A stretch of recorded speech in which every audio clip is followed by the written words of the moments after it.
Hello and welcome. Let me get this up a little bit.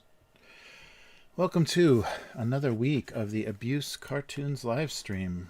So sorry about today is a day early. Usually I'm doing this on Thursdays, but this is the end of Golden Week here, and so things are going to get crazy after the end of this holiday. So my schedule might not, I didn't want to miss a week, so my schedule might not work for tomorrow. So I thought I would do it today. So sorry to be confusing, and I should have let, in the notification, I should have let everybody know. Obviously, it's a day early. Hey, Joe. Hey, Pizza Man. How's it going?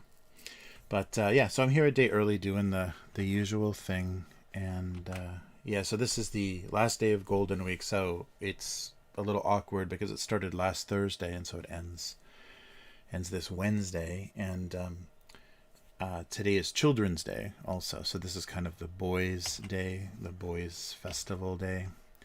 So you'll see a lot of, it looks like windsocks or directional, like yeah, it looks like those little, at the airport you have those little nylon directional flags for the wind, carp-shaped versions of those hanging on flagpoles near people's houses, and there's one for each of their kids, depending on how many kids in the family. I think they recently changed it, or they changed it like in the 50s to be both boys and girls, but girls have the March holiday also. The doll festival is kind of girls' day, and so Children's Day is boys' day, and used to literally be called just Boys' Day, but it's the celebration of the kids. So yeah, there's so many national holidays in Japan, so the respect for the elderly day, and like sea day, and greenery day. So there's a lot of nature holidays, and so that's what part of this Golden Week is composed of, is like the Emperor's birthday, greenery day, I'm forgetting, there's like one more, and then Children's Day is the end of it. But there's like special food for Children's Day, and just different like kind of traditional things you can do depending on if and how many kids you have. But yeah, so sorry about, hope I don't throw anybody too far off with the schedule change. I don't think this is going to be permanent. I'm not sure. I have no idea. I guess Wednesday can't be permanent because this is usually my university day. But because it's still Golden Week, everyone's taking this week off, or should be. And yeah, so this won't be the normal day. Although I used to do that. That was when I was streaming from the city, from my office in the city, I would go to the university and get all wired on caffeine, and then come back to the office and try to stream. So it was real jittery, real talkative. And also I had already been talking for hours, so sometimes my voice was shot. But yeah, that used to be that used to be the schedule. Oh man. Yeah, so now, since I've got everything set up at home, I can kind of clear a day out. And yeah, just because once things start back up after the long holiday, it's going to be pretty hectic. I figured it won't be worth it. I don't want to cut the stream short tomorrow or anything, so do it today. So I hope everyone is doing well. We're getting some of the best weather you kind of get here, because soon the rainy season will come, and it'll just be this torrential downpour for a month, and then after that, hot and humid, like Florida jungle hot. So the summer here is pretty brutal. Yeah, they started it was the 90s or like early 2000s, finally letting businessmen not have to wear full suits in the office. So they started their kind of cool biz campaign. That was under Koizumi, so that must have been the late 90s, early 2000s. So letting people just wear like, short sleeve dress shirts and ties instead of a full suit, because you still see so many people who maybe they're doing sales or something and they need to be in a suit. So in the Japanese summer, wearing a full suit is insane. I mean, you just have to be underneath. You have to be just completely drenched the whole time because there's limited air conditioning. A lot of offices and everything, office buildings will have it, but you're going to go, if you go anywhere for lunch or if you do anything outside the office, you're going through really, really hot, miserable places. Yeah. And they do that thing here where if you go down like the shopping streets, the electronic stores and places that are trying to get you to come in will just be blasting air conditioning out the front door. So if you're walking on the sidewalk, you walk by it, it's just open. There's no like door to get in. So you feel that cold air, and a lot of people just step inside the store, not to shop, but just for that little relief, because they blast the air conditioning right up front to kind of get you to come in. I don't know. That's got to be expensive. But yeah, that's a trick I've seen here quite a bit because it really makes a huge difference. You're just trying to get some sort of relief during all the humidity. Yeah, and so we're still in mask times. So this is going to be another summer of wearing a face covering, which makes it even more miserable because you can't breathe well. Just increases your temperature having your face covered. And they haven't really come up with, I think some of the sporting goods companies, hey Rev, how's it going? Some of the sporting goods companies have tried to do some kind of breathable fabric and things for more comfortable summer masks, but I don't think any of that has worked particularly well. I haven't heard, like if something was good, it would probably sell out here very quickly because people would be obsessed with it. The word would, get around very quick that an actual comfortable mask to wear. Yeah, so another summer of covered faces. That's the only nice thing about the summer here is there's no allergies or anything. There's no flu and there's no allergies, so people can finally stop wearing masks. But not now.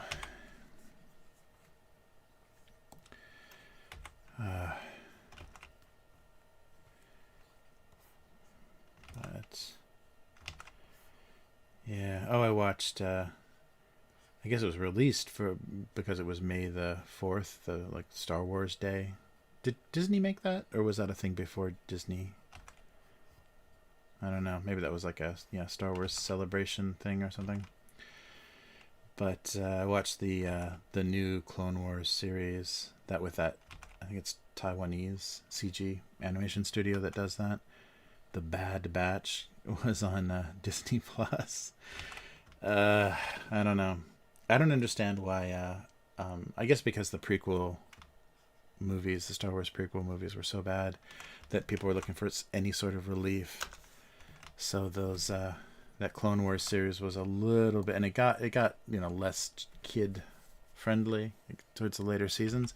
So now they're doing a new series, and they're right back to the super kid friendly. It's like obviously whoever's making it or whoever's like running the show is going right back to this like unwatchable kid friendly show. So I don't know what they're doing. I mean, they should really, since they already had an audience of people interested in seeing more of the lore or whatever of that time period in animation, they should have just done that. But obviously they're trying to make it kid friendly, which doesn't make any sense because no kids care about Star Wars anymore at all. So anybody that liked those prequel films is already in their 30s, so I don't get it. I don't know why they're not making, just like deliberately making animation for adults. and quitting this pretense of having to make it for kids. I guess because it's Disney, though. They've got that weird brainwashed kind of thinking about they're a kids entertainment company. When like most of the fans of their animated movies are older people. Anyhow, their demographics must be ugly. But yeah, I don't know, very odd. But yeah, so that was really disappointing. The animation looks good. They really figured it out, and I guess they can produce it pretty, quick and cheap. But they really figured out how to do like low cost CG animation that looks reasonably good. They can do, like decent effects and things, explosions and things. But yeah, just the characters and everything were very kiddie, kid safe and too uninteresting. So they're not telling very good stories because of that. And that's the thing I don't like. Anytime you put a kid in something, it's a real lazy way for writers. I noticed this with Raised by Wolves. That was a thing that really started to annoy me in Raised by Wolves. If you have children in a story and you need to get something to happen, you don't really have to have a good like logical reason or a good story reason or anything or character-based reason to make it happen. Just, oh, it's a kid, they just go crazy and run off. And so you can always like move characters or get something done or just kind of move things forward by just having the kid freak out and do something kids do kind of thing. So that's a really it's a really lame kind of lazy writer thing that you notice a lot when there's a kid character in a movie. You get a lot of that weird no motivation. Oh, it's just a kid. They start crying and freak out and run around, and we got to go find him. So you always have the character saying, "Kid, where's the kid?" It's really really lame. And Raised by Wolves did that a little too much when they needed to, and and it's always an easy thing too. Putting a kid in jeopardy is always an easy way to get people concerned. So yeah, I don't like that at all. It seems just real lazy, and of course they do it a lot. I mean, I guess because of my kind of 80s cartoon sensibility, the only thing I can stand a kid or a funny animal or whatever to be in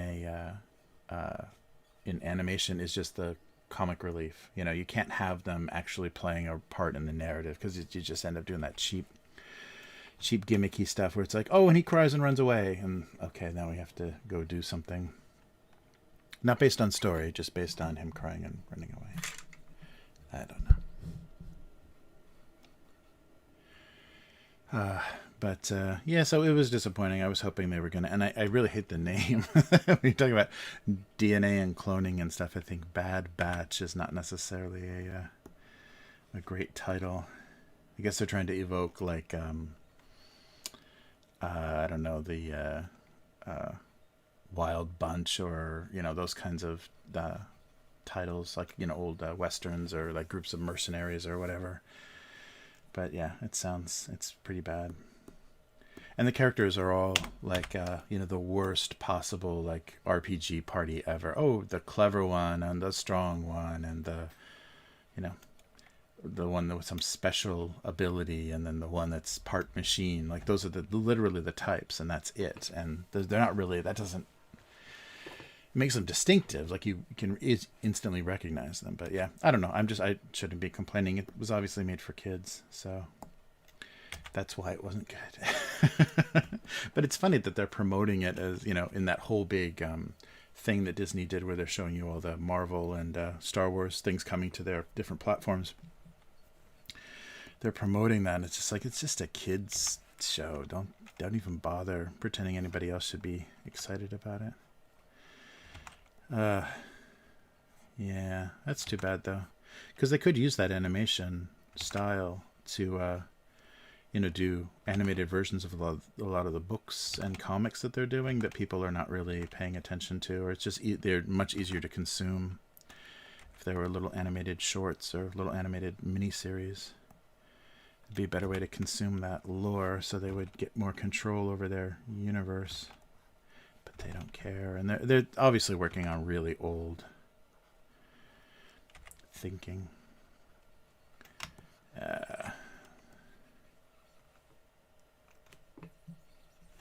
Something, yeah. Really weird. Something, yeah, something. What's going on? I wonder what. It's something on my desk making a weird noise. Huh. But, yeah, so hopefully you can't hear that. Yeah, so I don't even know what they're doing.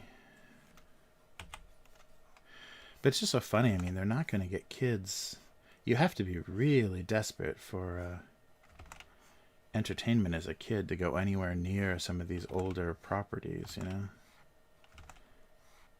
I think there's only kids that are into Star Wars because their parents are dragging them in with, you know, cosplay or whatever. I don't know. Yeah, it's very odd. But it's too bad. I mean, so there needs to be, and I guess there kind of are, like, you know, we got Harry Potter, I think, is was the new kind of, you know, IP that the kids identified with and became more involved with. So there are kind of new things, yeah, slowly coming up. But yeah, maybe they just need to give up on this stuff. Quit trying to update it.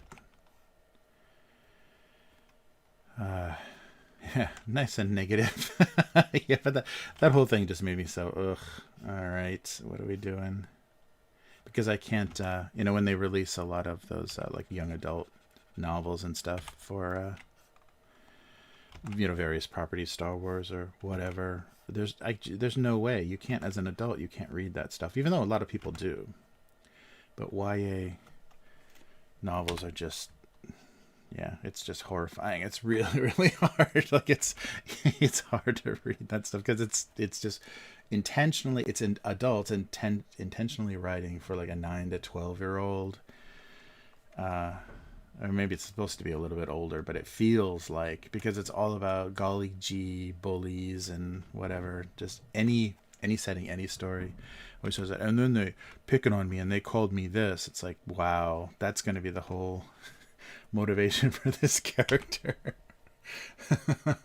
Hey, Asmat, how's it going? Yeah, I'm hanging in there. So I'm doing this a day early because of scheduling. But yeah, still at it. Still every week making some cartoons. Yeah, good to see you on the chat.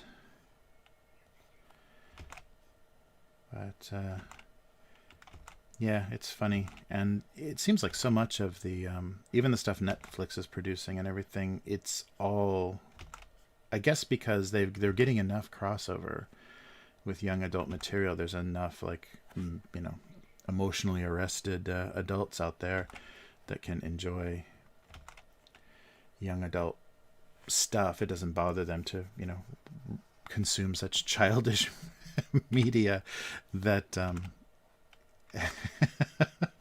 sorry, that they see it as crossover. So like well, I guess, you know, I guess it kind of started with Harry Potter, you know, Harry Potter and Twilight, and that's all stuff for teens, like 15-year-olds, like probably 13 to 15 for girls. But, you know, starting at 15 years old, and there's almost nothing that because even like and I guess it's just because of the era that I came from, because even the stuff that was produced supposedly for kids, like in the 70s and 80s, still had enough of an edge or enough of a tone that it wasn't ridiculous. So like a lot of the, like, I mean, I'm mostly thinking of anime, I guess, because anime always has an older,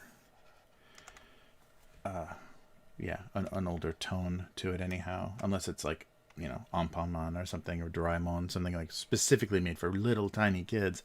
Most anime has enough of an edge that it's watchable at other ages. Oh no. Sorry, let me get the chat someplace I can read it. Oh, of course. Yeah, I think that whole trial. I won't mention any names just in case YouTube is listening. But yeah, I think that whole trial, they were just setting it up for a mistrial, because even like how the judge was talking and everything, it's like, well, if I was going to appeal, I would probably think that, yeah, it was really, yeah, really deliberate. I don't know. It's just that whole situation is very difficult because it goes so far outside of the like they were making decisions that were just based on public safety or like, property damage. They weren't making decisions based on it was just very odd. So I just hope things don't always end up that way, or a lot of people are going to get on the wrong side of that and just have to suffer the consequences. But yeah, it's a mess. That whole trial seemed like such a mess, and it's like they shouldn't have even.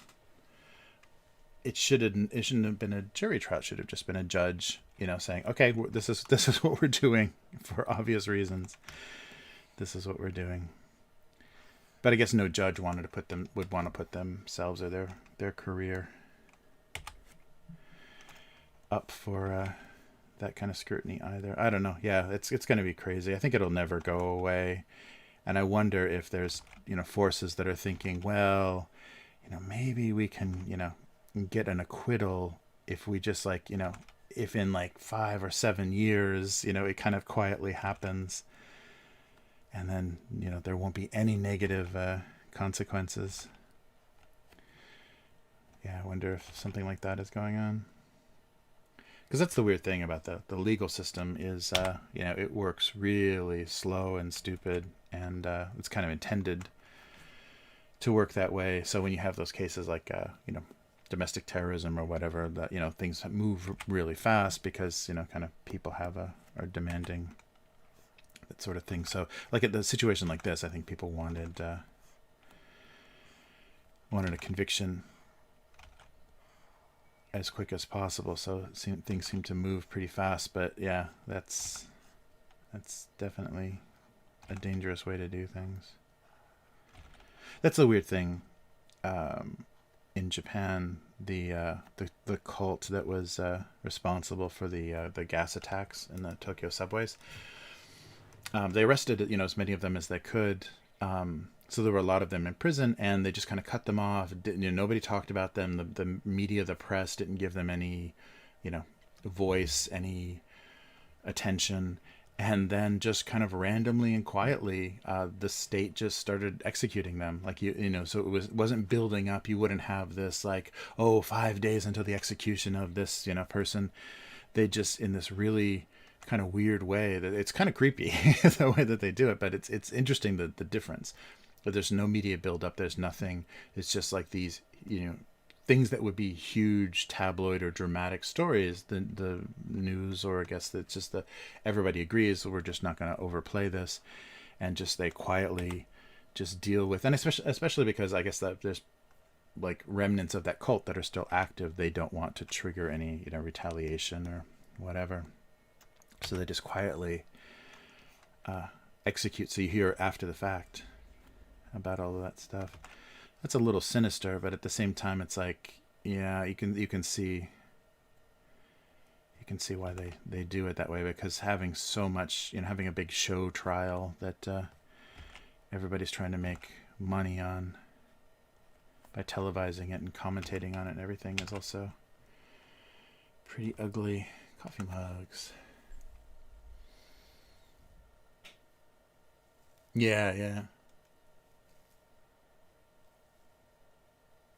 Yeah, I mean it's impossible. I mean, yeah, it can't happen. Like he can't be acquitted, anytime soon.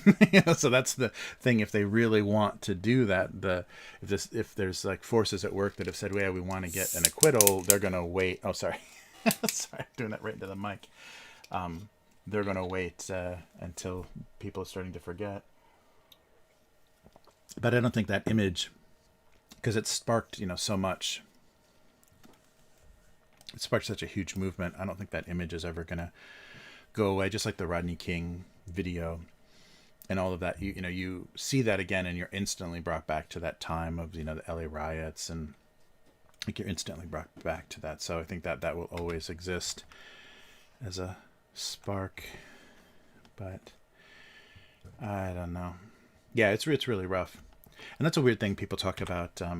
South Korea has a really big problem with that, with their legal system. Literally, the mob decides everything. So that's why so many of the prime ministers, their former prime ministers or presidents, I can't remember. I think they're presidents. So the former presidents, once they're out of office in South Korea, always go straight to jail because they've upset enough of the mob that the mob starts calling for their head as soon as they leave office, and after they're out of office, they no longer have the legal protections. So, South Korea is really famous for listening to a screaming, impassioned mob in the streets. And their government kind of uses that to their advantage sometimes, too. They can easily, if there's something a little bit difficult going on politically that they don't want the population to notice, they say, hey, did you see in this school textbook what it says here about Japan? And then the mob starts freaking out with their hatred for Japan, and it's a good distraction technique. But they've said that I've heard about cases, basically they have to be decided a certain way because the mob said so. So yeah, it's a very difficult thing, and if America gets like that, that'll be really crazy.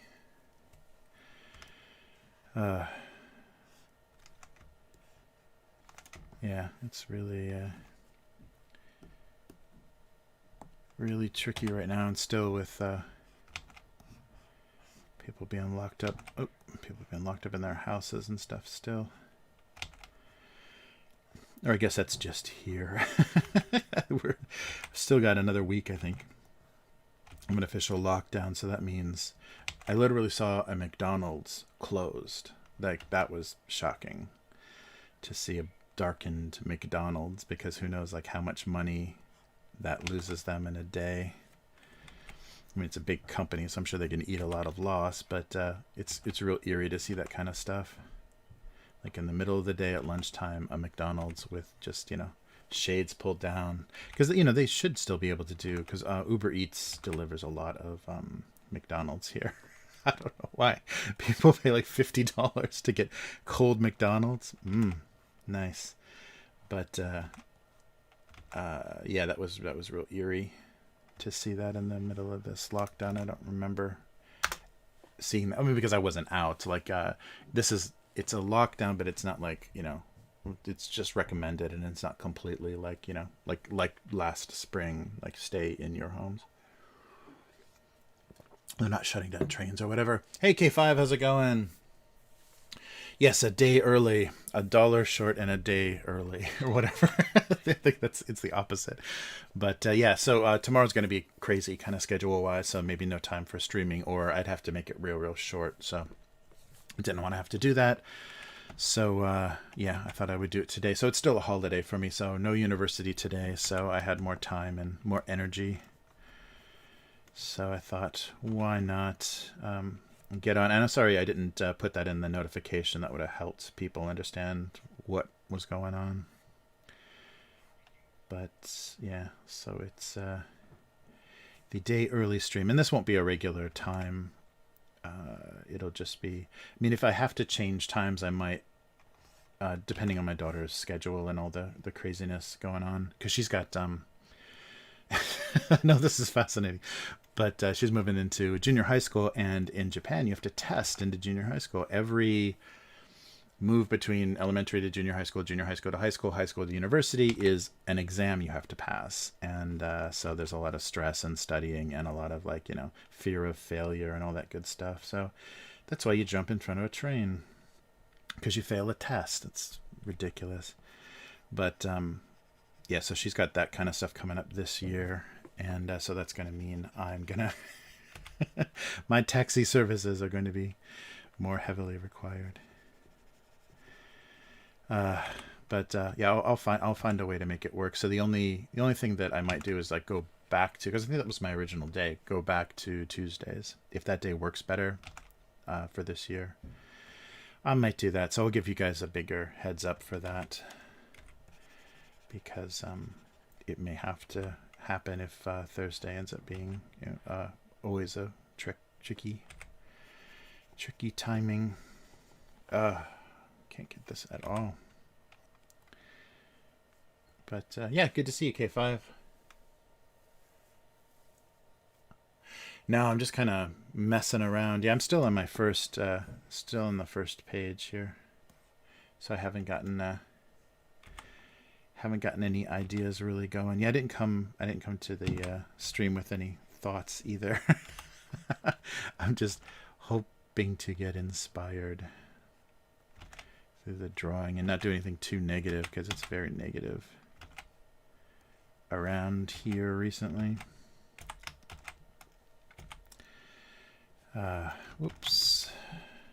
But did have some couple of really nice days during this holiday, so that was good. Like, weather-wise. So that was good. Guess you never know during this weird season. So yeah, people were outside like crazy. Like, this is, technically a lockdown, and I guess because people aren't traveling, so traditionally this is the time where you travel,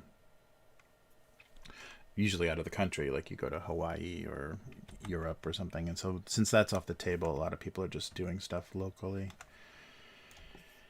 And yeah, so that's why you're seeing people around more. But everyone's outside, and a lot of people are still, wearing masks outside because they're extra cautious. So, but felt a little more normal. Like, we went to the local park, and kids were playing, and people walking their dogs and stuff. So it felt a little more normal. Like, I haven't seen that kind of, normal busyness in a while.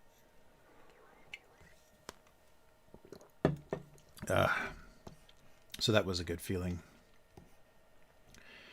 But yeah, they still haven't decided, because this is when they declare that lockdown and they give you a set period of time, then there's always a chance that, and we're going to extend it, because that's how the initial spring lockdown started. 15 days. I mean 30. I mean 2 months. So that's what, ended up happening. So I hope that doesn't happen again. I think the numbers may be coming down a little bit. I don't know. But they're definitely coming down. I think I already talked about this. The infection and everything numbers will come down in Tokyo, definitely because of the Olympics. They're just going to miscalculate some numbers for a little while. So the national teams feel safer about coming to Japan. I really have a feeling, because Japan's not above kind of fudging numbers just to make things happen. A lot of coffee mugs. But yeah, I don't know. We'll see what like these more squarey handle ones. We'll see what ends up happening. And I hope it doesn't, like refusing to send. I guess I would have started declaring that already, because last year Japan or Australia declared that very early, that they, even if they're going to try to hold the Olympics last summer, Australia wasn't coming. So that was the beginning of the snowball of postponing it. Oh, that's right. Cinco de Mayo. And oh yeah, and that's right, it's still, you guys are still in Star Wars Day. That's why I was complaining about Star Wars earlier. Nice. Yeah, that's right. I wonder if I can, is there a funny I can put Star Wars logos on the on coffee cups. They've really blown that too. That whole weird whatever George Lucas was thinking with those prequel trilogies, like his whole, like, I've talked about this I think a bunch of times before, but there was a really good video essay that somebody did that said what happened to Star Wars. And the thing that happened to Star Wars is it went from myth to allegory. And so myth doesn't have to reference anything you can, kind of try to draw connections or kind of relate things to it, but it exists in its own kind of, it's a story of heroism or defeat or whatever, and it doesn't have, oh, this is supposed to be George Washington and this is supposed to be the Saudis, and it's like there's not like real world references in mythology. And so the first Star Wars movies were myth, and the prequel trilogies, like George Lucas was obsessed with Bush. Like I think the same way people got so freaked out about Trump and obsessed with Trump. I think George Lucas was a little obsessed with Bush Jr. So he came up with that brilliant idea of what happens when the so I'm going to screw this with the what is it called? It's not the Federation, but like the whatever it was becomes the Galactic Empire. Like when the from the inside, someone is able to corrupt something and turn a good civilization, a good organization of governance into evil from the inside, and like that's what Bush was doing. I mean, just that's giving that guy way more credit than he deserves, but. I became obsessed with that and kind of so trying to make those things equate. Because I think Red Letter Media did a good job of like doing the Bush quotes against the dialogue in the prequel trilogies. I forget which one had the most in it, but they would just like things that Bush said in press conferences and in the news and in State of the Union addresses or whatever, and then direct lines in Star Wars where it's like, okay, I guess this is a Bush allegory. But I don't know. Joe, you're back. You can keep your wrench for now. Yeah.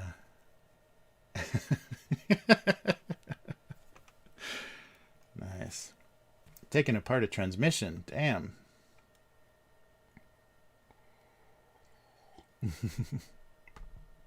Oh, watching.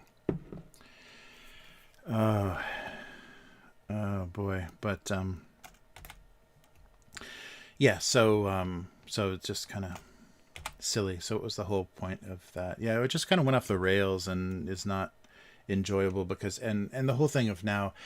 And I guess you can't make Star Wars now, just like so many things that, in the context of the previous times, were super popular and kind of crossed different demographics and stuff. You can't do that anymore because the obsession is everyone wants to see themselves in every piece of media or have some weird connection or make some, ship some characters together in their little dream, like the Kylo, the Reylo, the Rey and Kylo thing in the sequel trilogy and stuff.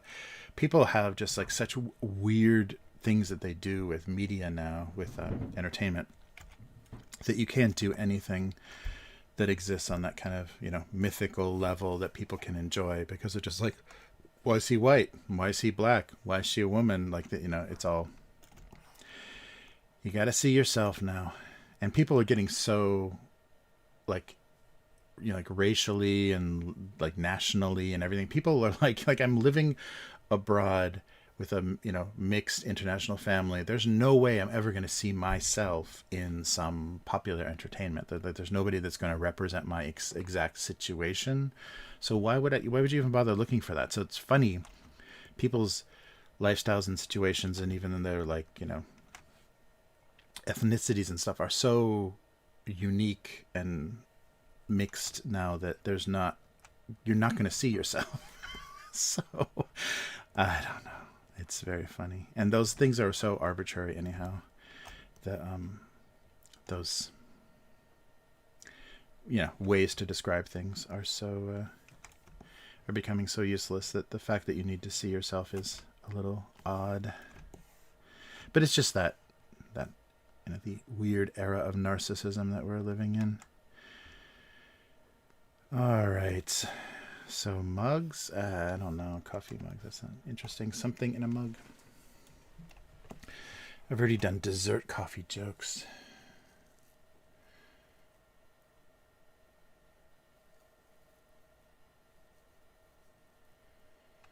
Yeah, I don't know. Yeah. The But the Empire, like, I guess, yeah, I guess like the prequel trilogy, yeah. I mean, you could definitely see that would work as the same thing. But like Lucas has like specifically said, this is Bush, like the Emperor Palpatine is Bush. But yeah, no, I mean, I could see that works the same way. But I don't think Star Wars is very good at doing that. Like Flash Gordon and the stuff that he was imitating was not referencing anything. It was just silly serial entertainment. And so I don't know. And I think there's a lot of dishonesty about the origins. Like Lucas is very dishonest about Star Wars anyhow, because I think he really did plan a much lighter, much more throwaway kind of movie. And once it went through editing, and they were actually able to chop out all of the nonsense that he initially wanted to put in there to give it a weird tone of more like a movie serial. It ended up with more, and because I guess it was missing so many pieces, it ended up more like feeling mythical. But no, I could definitely see the prequel, the rise of the Galactic Empire, mirroring the rise of the Nazis as well. Yeah, no, that's true. Yeah, it's funny though. I mean, I don't know. And the original Star Wars, especially the first movie, exists in such a weird time when, 70s movies were pretty bleak. There was a lot of like the rise of the anti-hero and like the realism that was going on in movie theaters and even TV shows and things in the 70s. There was some pretty dark kind of, uh, just, the anti-hero, very not very clearly good characters. And so when you make a movie, when you release a movie that's just so these are the good guys and these are the bad guys, so clear like that, I think that's why people responded to it, because it was just easy to process. It was like a processed food, like a hot dog. It was yeah, easier to digest because someone had already chewed it for you, that kind of thing. Yeah, that's very funny. uh yeah, no, but it's a funny thing that how hard it is now because of the just what people want, or the kind of the what it's not people don't want escapism anymore. They want kind of reaffirming certain beliefs that they have, or seeing examples, like positive examples of you know themselves, or representation is really important now. And I think that makes it really hard to make. I mean, so no, it doesn't make it hard to make that kind of entertainment, but if you want escapism, it makes it harder to find, because you're constantly being drugged back into the real world and the real world problems. And yeah, there's a lot you can say about escapism is a luxury that a lot of people can't afford, or it's privilege. I don't know.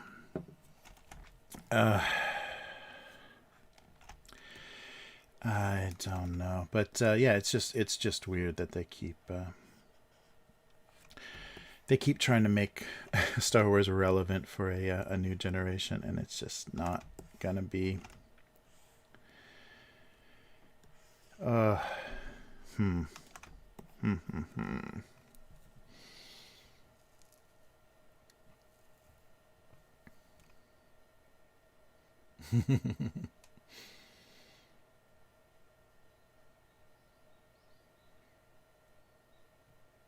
Hmm. Right. Right. Yeah. Yeah. That's true, Rob. I think that was an interesting. Who was it? The AP, Associated Press, their announcement that they were going to start, and it makes sense because of how many, like obviously the change of how they're using the word black, as in Black Lives Matter and everything, how they're using it in print, but their decision that they're going to capitalize the B of black to represent, if you're using it in racially and not just the color, and they're not going to capitalize white, and their defense of that, they're not going to capitalize the W in white, and their defense of that is yeah, white people are this more amorphous blob of whatever, and but we really think that there's some, cohesion of identity behind the term black. And I think Associated Press has to be U.S. based, but I think if you ask the world that, it's a very, very American point of view about race, and I don't. The rest of the world just has to be looking at America and going, what's going on? Yeah, it's a very that was a very interesting thing. But the same way that you're talking about, yeah, talking about that just because of yeah, the skin color of characters doesn't mean you're actually being represented. But yeah, that just reminded me of how they're putting things in those terms, and that just may be because of the amount of like news stories now that are kind of based around civil rights and different movements. So very interesting.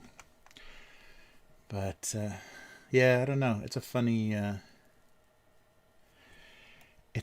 thing, and it's super American, and I just like every country has their own history and kind of battle of cultures and dominant cultures and cultures that have disappeared or have been kind of specifically like in China and things like specifically tried to eliminate them.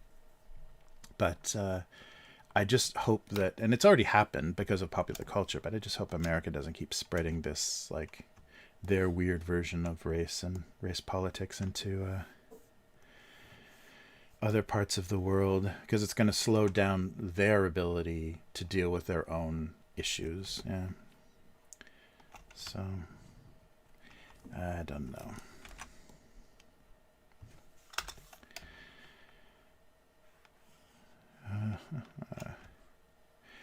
All right, so fast food.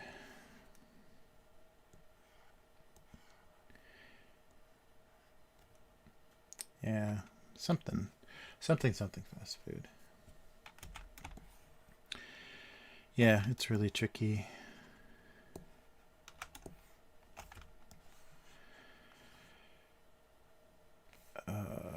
Yeah, it's funny too, as like audiences kind of splinter more and more, and people have the ability to choose like a very specific kind of media that they want to consume. It's got to be driving these like old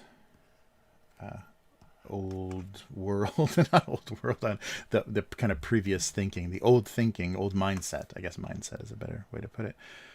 The old mindset of a lot of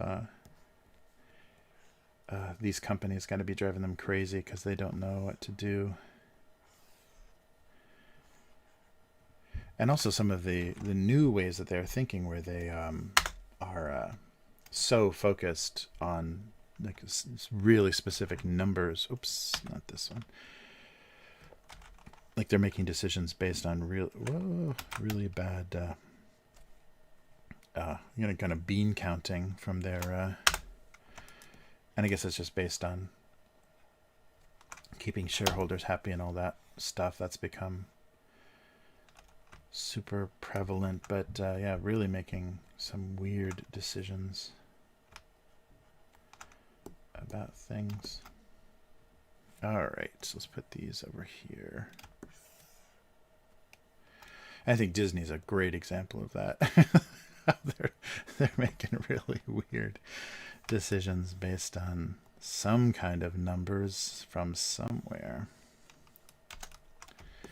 Oh, this isn't even, yeah, this thing doesn't even exist anymore, that clamshell. But I say it exists because I'm living in the 70s. Maybe I should make the coffee mug a little taller. Yeah, but that was before people realized, wait a minute, McDonald's throws away like 1 billion, whatever their packaging is. They throw away 1 billion of those a day into landfills. So let's kind of make them choose better packaging, because everything used to be styrofoam clamshells for their sandwiches. I remember that really, really clearly. Like only, I think, cheeseburgers, the smaller like cheeseburgers, were wrapped in paper. Everything else was a big clamshell to keep it warm, to keep the heat in. So that's what I've drawn. Okay, so I think breakfast sandwich joke incoming. Yeah, but it's funny, and I really hope people get more aware of this co-opting that, especially American corporations. I think it's happening in like in England and other parts of the world as well. But this co-opting of kind of woke politics and representation by corporations, how they're just co-opting this stuff to say we're the good guys, and it's total bullshit. I mean, there's no way that if your motivation is only profit that you can have any ethics, even pretending to be good, even though charity or corporations give to charities and things. That's just a way to kind of eliminate the the naked need for profit driven stuff. So I really hope that people get more aware of, if a publicly traded company is calling themselves woke or trying to trying to pander towards certain political agendas or beliefs or whatever, that it's super dishonest, and you should mock them and laugh at them instead of saying, oh wow, maybe I will buy a whatever instead of a whatever. That's insanely shameful that's like such a thing now, because but I guess that happened. I guess that happened from the the 60s and the peace movement, the anti-war movement. I think that the same thing happened, where a lot of the imagery and kind of vocabulary, the lingo, my vocabulary is not working today. A lot of the look and feel of how people talked in those times. They kind of talk of revolution and everything. Coca-Cola and everybody, they co-opted all of that stuff at the time as well, anti-war sentiment and things. So, yeah, I mean, it's not like this hasn't happened again and again and again, but what's going on here?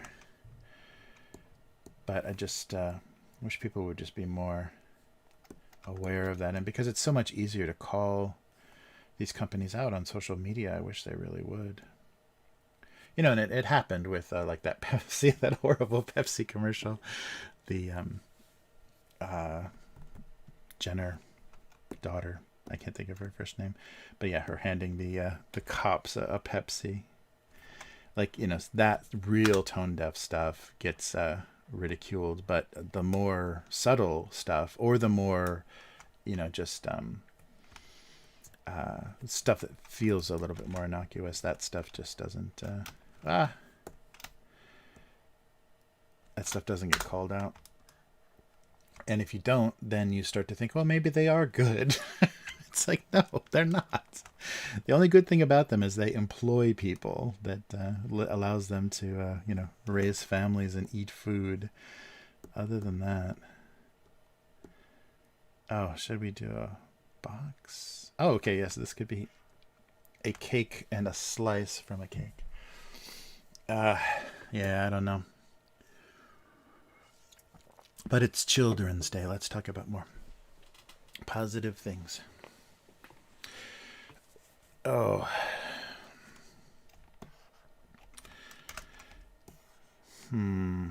Yeah, a cake. So it didn't come from this cake, so I think that would be a good... that might work.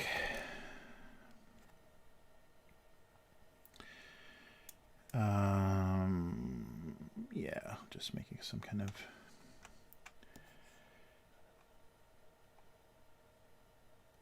let's see. Maybe a knife? I don't know. Now that I've scaled everything up, I gotta be careful with my line widths.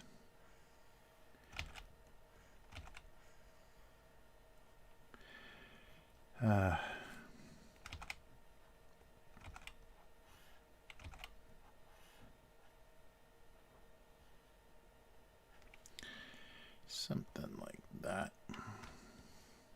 doesn't look like it's laying flat though, does it? I guess I'll fix that in the shading. Nice. Yes, let's talk about more positive things. Thank you, Joe. Yes. Yeah, I had a nice day in the park, and then I'm all bitter on this stream. But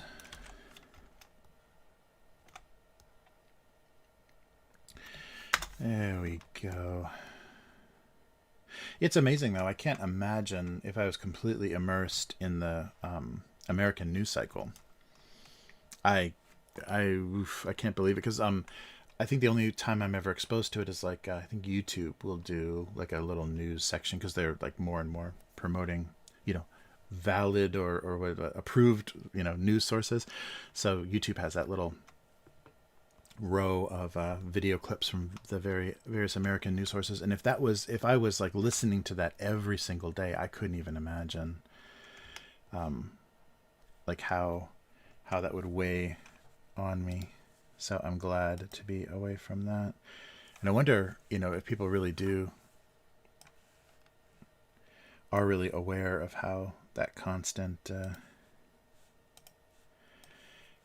drag gets to you. All right.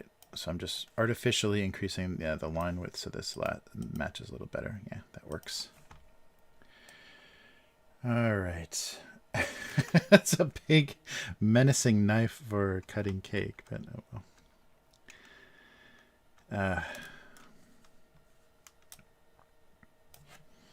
Be a little bit smaller.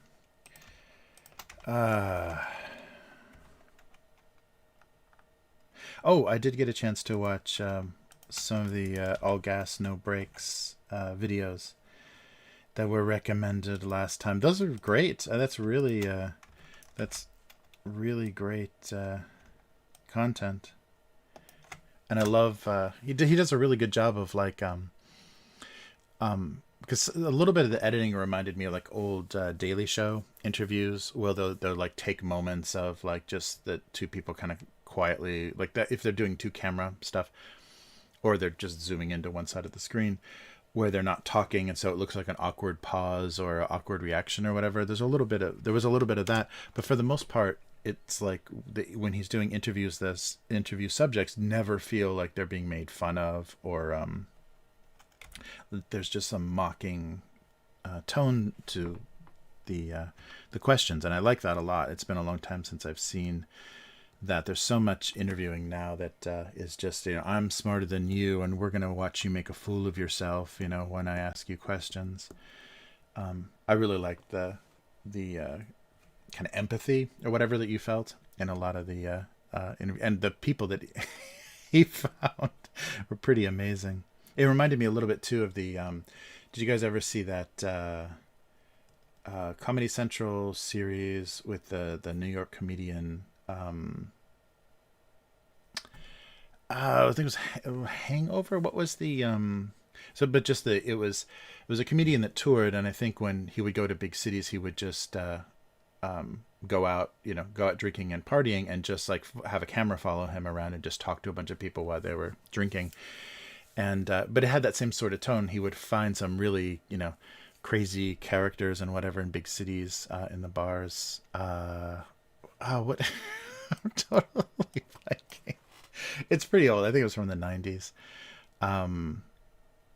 But oh god, I'm totally blanking on it. But that had a lot of that same tone. Is like he was very like he was one of them, among them, drinking and having fun. So the crazy people that he found and the crazy opinions and stuff was more entertaining than mocking. You didn't feel that it wasn't like mean spirited. What was it? Insomniac. That's right. It was called Insomniac. Yeah. So the idea was that he didn't sleep. So who is that? I'm just blanking. David Tell. That's right. So, oh wow, it was the early 2000s. Yeah, for me that felt 90s, but I guess it was early 2000s. Yeah, so Comedy Central had that show, Insomniac, and it was basically just David Tell, when he was touring, would just have a camera follow him around when he went out drinking. and always ran into some crazy people. And he's really good at just like, he's real fast and good at coming up with like, you know, ridiculous questions for people and everything. So yeah, that always had a good quality to it.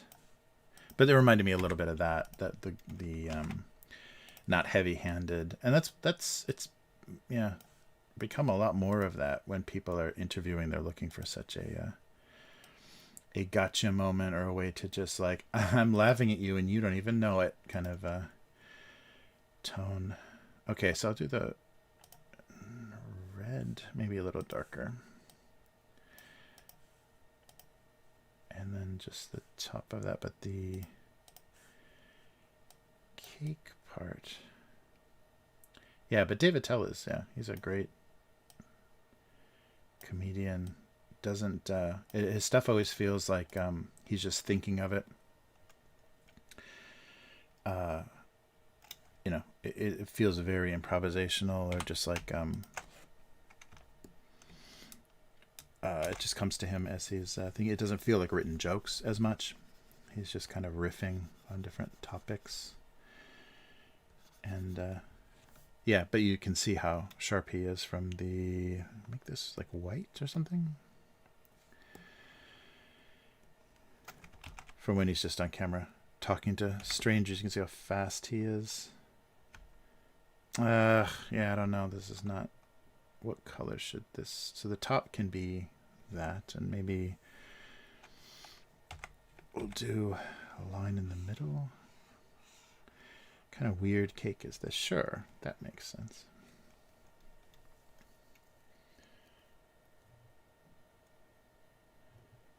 Oh, that's cool.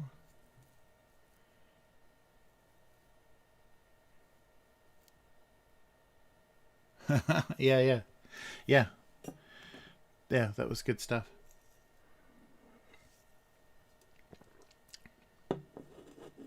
Yeah. So, and I guess, yeah, I saw the Vice thing in the recommended. The kind of Vice did a profile of him and what he was doing, and I guess like he does like literally travel around in an RV. That's crazy to go where he needs to go to get the interviews. But yeah, that was really good. Good stuff. But perfect tone, like the whole tone of the interviews and everything was so good. Yeah. But yeah, thanks for the recommendation. That was excellent. I was so happy to find something that was enjoyable to watch and had a really good sensibility. It really felt different from a lot of stuff that's out there. A lot of the kind of gotcha stuff. That's good. I can't think of a better way to phrase that, but yeah, just the weird making fun of people. All right, everything is so shiny. There we go.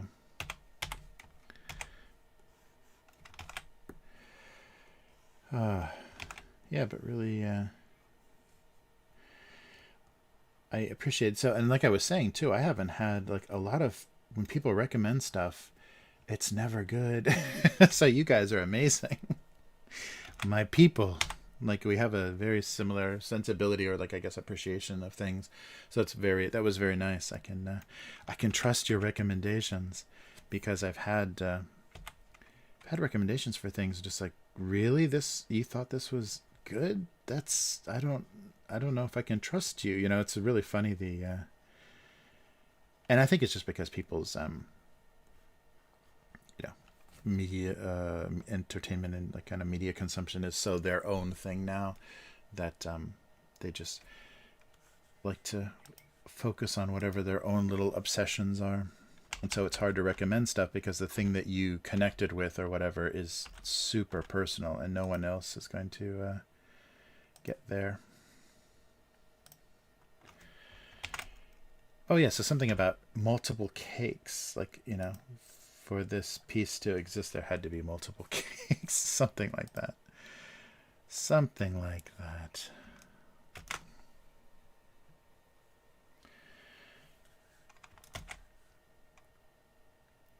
All right. Yeah, I think that works. But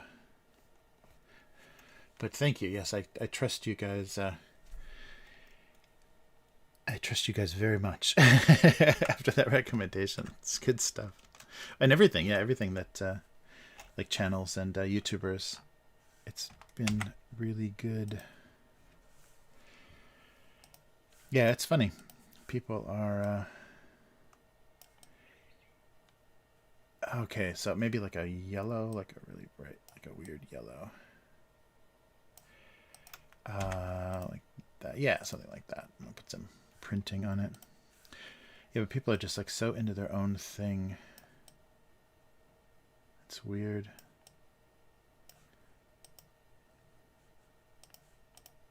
There we go. All right, and I'll do some writing on that package.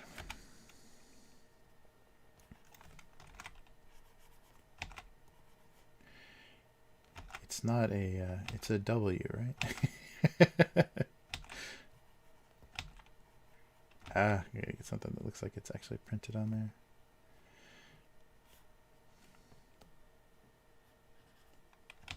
Oh, wait, sorry. I'm not masking that off. All right, and then just fade it out a little bit. So it looks like it's printed on there.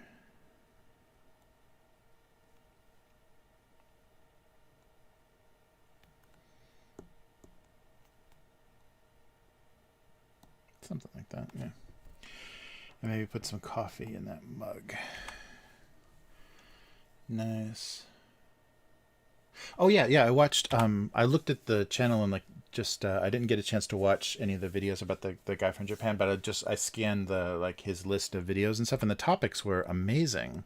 Yeah, I really, like the day in the life of stuff. I didn't get to watch any of the videos. I think I'd already like gone through a bunch of all gas, no brakes. I'm like, and didn't, thought I should stop watching YouTube all day, but yeah, no, I'll get back to that guy's stuff. I subscribed and everything, so I'll get back. But yeah, the it was amazing. Yeah, there's really good content from Japan, and most of the time, and that's really, so it's really hard for me to say that because most of the time I'm really disgusted by what people choose to talk about or put on their channels. Like it's really feels exploitive, or like, you know, like I was saying with the all gas no brakes, like they're not sympathetic or don't have a nice appreciation for Japan. They're just like, ha ha ha, look at how stupid this is, look how weird this is, aren't they funny? Like it's more of a mocking, not very empathetic or not very yeah, it's kind of mean spirited, a lot of the content about Japan. So yeah, but I'll definitely get back to his stuff. So it was really I really liked his approach. I think that's really good, and it's always fun. And people have said that about the game channel a lot, and I've kind of started to become a little more aware of that. Is yeah, unless you're gonna like your content is just going to be, you know, angrily mocking things or, you know, being discussed. You're going to be the angry, you know, whatever person, reviewer, whatever.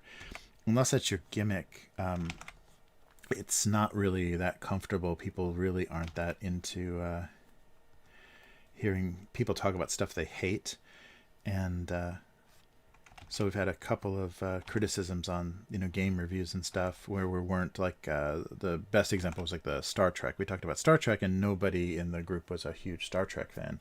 Well, we liked the game and said, you know, it seemed like a really good way to play in that world. And because we didn't say we love this, we're so obsessed with this, people were saying don't review stuff that you're not completely into, that you're not really, they don't really love or whatever. So I get that. I get that, you know, that's kind of a thing now, that people don't want objective kind of they don't want to hear you trying to analyze something. They've already decided they love it, and they just want to know how much they can love it, or they want to enjoy an appreciation, other people appreciating it. So I get that. That's much more of a thing now. And it's so much easier to get the whole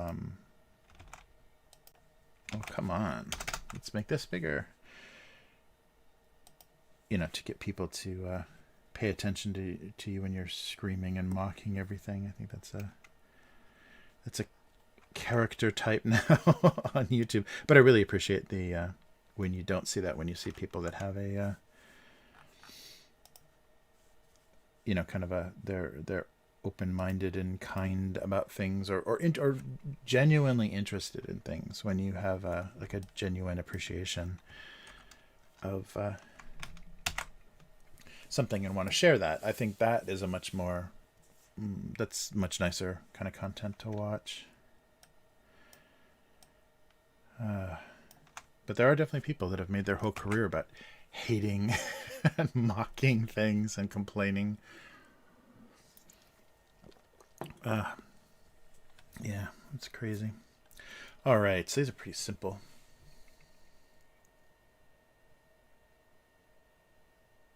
Yes, did I say all gas, no brakes? Yes, I think I said that.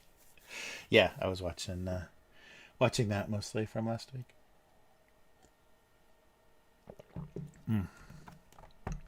All right, so I think it's almost comment time. We've got a couple of simple and colored cartoons. All right, I don't know if I like this new microphone situation, but I hope it's working okay. And I just lost my screen. Interesting. What happened here? Okay, let's try this again. Sorry, I think I just lost a wire here. Well, I guess that's good that we're done coloring, because I just lost. I just lost. Yeah, I think my cable was loose. The tablet just went black. Okay, well, no more tablet. Wow, that was just about perfect timing. So let's see what people said last week. Oh, no way. Nice.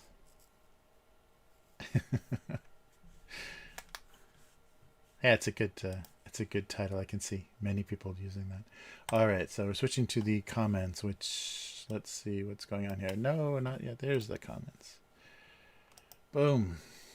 Okay. So, yeah, I've got a little bit of clash here. There we go. Okay, so what do we got? So this was May 4th. Oh, this was May 4th. Yes, this was yesterday. Not Star Wars related in any way. That's so funny. I had like tax day and so many obvious holidays, and I guess because I'm working ahead, I gotta be more conscious of that. Yeah. So my non-Star Wars related May 4th cartoon was salad based. Yeah, I should pay more attention to that. All right. So, yeah, 3 comments and a pin. The lettuce wasn't ready to commit to the whole salad thing. All right, a phobia of being torn to shreds. Lettuce call this a wrap. Nice. I don't blame him. I would wait for some tomatoes to join him. Yes, tomatoes, but a little more vinegar. Vinegar will do the trick. All right, and previously, 4 comments. Uh-oh. See, anytime I put a dated can there, it gets a lot of people saying something in the comments. All right, so they were finally confronting their key differences. Right. Sardines, throw away the key. Uh-oh, here we go. The sardine argument. Maybe Kipper snacks? Never. I I haven't seen a key for a long time. Now they have pull tabs, yes, which often break off, leaving me to tackle the job with a sharp implement. Yes, Margaret, you are correct. Yeah, pull tabs are the death of the key. Yeah, I think the... Oh, it's back. For some reason, my tablet just took a dive. Yeah, for some reason, keys... I think... I mean, they weren't around for that much of my childhood or whatever, but they always... That seems like a very reliable mechanism to get a top off of something. As long as you don't make too weak a key. That's probably what happened. They started making cheaper and cheaper keys that would bend. All right, so a couple of randoms. May 9th, 2006. Oh, look at that awkward marker drawing. Oh, that's right. K5 missed last week. That's right.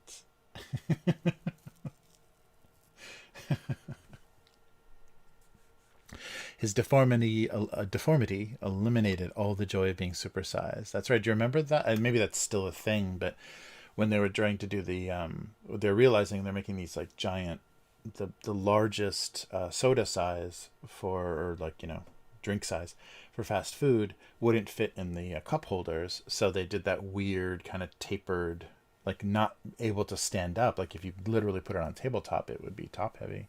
You could fall over. But they, made that weird narrow bottom. They probably still do that, right? They must. Unless, no, I think fast food would get pressured to reduce the size of their drinks. But that's where that hysterical joke came from. Oh, this is an old one too. Oh, see, a lot of my like first couple of year classic cartoons like totally got missed on Go Comics. You have to like go back. People would have to go back through the archive. Because they did well on the website and other pages, but when I got syndicated and put them on Go Comics, that it took a while for. I think it was because they didn't know how to promote the new work very well, and a lot of people were originally on Go Comics for kind of the classic newspaper cartoons. So I was one of their early kind of web cartoon clients or whatever. So they it took them a while to figure out how to get an audience or how to promote that kind of stuff, but they eventually did. And so, my readers really grew tremendously. But at first it was it was a bunch of zeros. Their entanglement would have been too much for most breakfast teas. Yay, breakfast tea joke. And here's one I've definitely done on stream. They were all concerned about the overprotective nature of bubble wrap. Oh, that's funny. Might be one that missed. Oh, here's another old one. All they could do was watch. This looks like most of my summer as a kid. A Bic lighter, some stolen little packs of firecrackers, and then just like Benson and Hedges, hard pack cigarette and beer or soda in a can. Oh man. Oh, but I was around for the days of the pull tab that pulled completely off. I think I've actually done cartoons about that. But the pull tab with the ring that you had to completely remove from the can. And so a lot of people, what they would do when people became conscious of littering, it used to be like 60s and 70s, you'd literally like pull that ring and just throw it on the ground. But some people would pull the ring off and then put it back in the can. And I think that's before they realized how many rats and things like walk over those, cases of cans in the warehouses. But put the pull ring back in the can. And there was some like TV medical show or whatever about that. Some drunk obnoxious husband was doing that, and that was his habit, to put the ring back in the can, and then he'd chug a beer and he swallowed one of the rings and was choking to death or whatever. I remember that, as a kid, but that was a real... So, but what you would do though, because those things were everywhere, like cigarette butts and those little pull rings from the let me see. You must be able to figure out what those look like. But they had the little tab from the top of the can and then the pull ring, but you could chain those together. So you could if you collected a bunch of those, you could fold the tab over the next ring and basically make chainmail. Basically make aluminum chainmail. So a lot of people did that as kids. It's just like save those rings up and just make these like massive sheets of aluminum chainmail looking linked pull tabs. Anyhow, I'll come back. We'll time travel back from the. There's another one. An egg salad. Yeah. Never being a sandwich was a fate worse than egg salad. Nice. We're getting some. Here we go. 2012. Being eaten cold was both a compliment and an insult. That's lasagna, right? Let's see what people thought it was. I love cold lasagna. Is this me? Yes. I thought it was a layer cake with red icing. We keep ours in the fridge to stay fresh. Revenge is best served cold. All right, one more.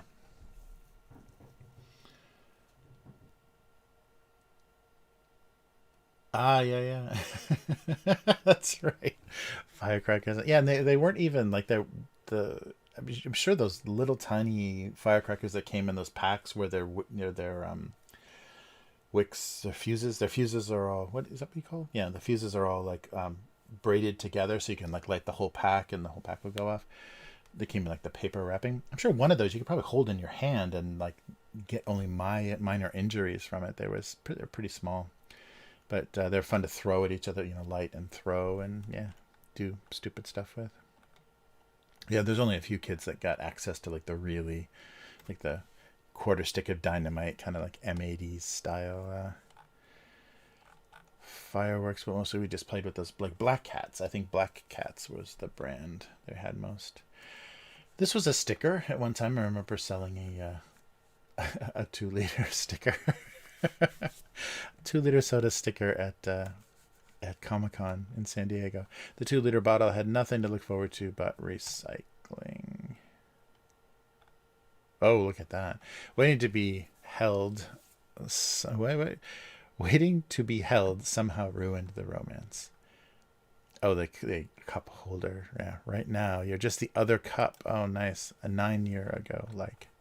Yeah, I don't know if they even make those things anymore, but those weird, they're like a plastic liner for a cup holder that are for coffee. I think you'd mostly get them at like really cheap motels. They wouldn't want to put coffee mugs or anything that you would just steal in the rooms. So it was a plastic base like that with a little handle, and then the coffee, it was like a liner that went in there that looked like this. It was just made of like a vacuum formed plastic, and just pop that in there and then brew the coffee or pour the coffee into there or whatever, and then just throw the liner cup away. So like 2 cup holders and then a bunch of those plastic vacuum formed things. But it made it really miserable to drink coffee because the hot, weird plastic was really not pleasant. But I think it was one of those things like the really thin, miserable towels and stuff that nobody wanted to to use. Very strange. Yeah, keep you from stealing everything. All right. Oh, nice. Yeah, Chinatown. Oh, I was never. Oh, sorry. Yeah, what was your? Oh, we missed it. Did we hit your birthday? Which day was that again? K5. I totally missed it. Damn. Sorry. The yeah, I never lived until like university. I never lived near any sort of Chinatown. But yeah, that would definitely be the best. Oh man, I can't imagine. Yeah, we have to go because it was like different states had different rules, so you'd have to drive. I forget which state was the one that had the fireworks, but you would have to go. Be a pretty long drive, and a lot of the times the police would like figure out people were just crossing the state border for fireworks, so they would stop you and check and they would search your car and confiscate anything. I forget. I know a lot of like southwestern states carried fireworks. I can't remember what like Indiana. I can't remember like where you would have to go for fireworks. Yeah, that's funny. But each state had different drinking laws and everything. I lived near a state where the drinking law was 18, and so they just opened a bunch of liquor stores on the borders of the state, and of course kids, high school kids, came over. They would just get the oldest kid in their social group to who was probably 18 to buy beer. But yeah, 18-year-old drinking age, that's insanely dating. December 2nd. Nice.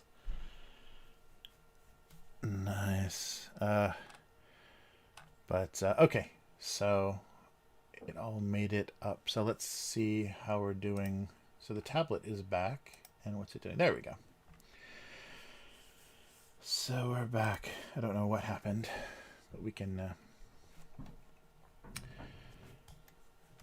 type now. Yeah, that was weird. Yeah, I don't know what, it just suddenly died. Nice. Yeah, right. That's true. Yeah, they must have known. Chased with the fireworks through Chinatown. Yeah, that's funny. But there had to be so much great, like back in the day, like China was doing like really like all the so much like, and they still do it, like a lot of knockoff stuff, but they must have had really great knockoff stuff that was really, you know, because there was no internet, you couldn't order stuff from Alibaba or whatever. So some of the stuff that must have come over from China must have been really great. Yeah, including the fireworks. But that had to be so cool. Yeah. Very good. All right, so let's move the keyboard up here so we can make some sense of this. Yeah, it's crazy. It's got to be so funny too, to, you know, literally be enforcing a law that, you know, a mile away doesn't exist. You know, you just cross a border and it doesn't exist.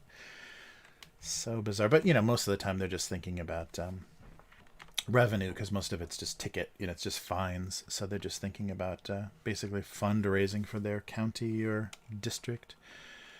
All right. Okay, so, whoops, I should be here, but I'm not. V, there we go.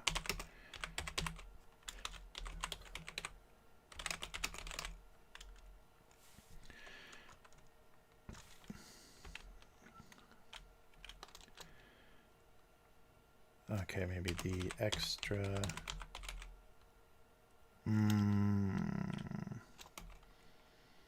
Slice of cake or piece of cake? Slice of pie, right? So I don't think you say the.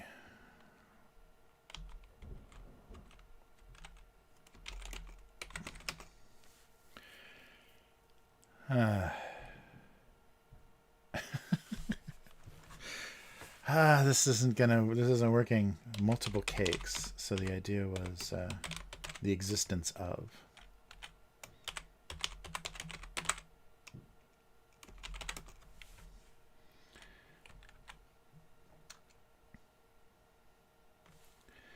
The extra piece, or the lone piece. Proved. All right, so the joke is just kind of like, yeah, extraterrestrial life or whatever. Proved of the existence of multiple cakes. So this cake, thinking it was unique and its own. The lone piece, the extra piece.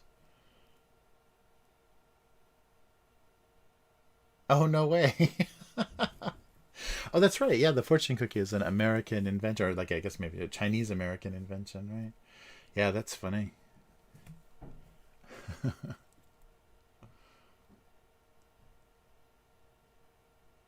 Wow. Yeah, that's great. That's right. Yeah, that was one of the original Chinatowns, right? San Francisco. Yeah, because I think San Francisco was the first, you know, original port to have the most immigrants from Asia. All right. The extra piece. Proved the existence. The existence of multiple cakes was proof.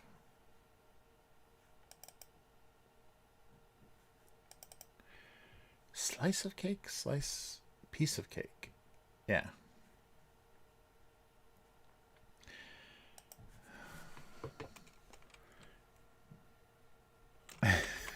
It's not very funny, is it? It's not very good. Extra piece.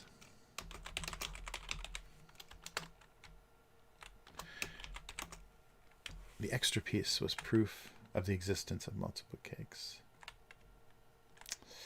Was proof of the...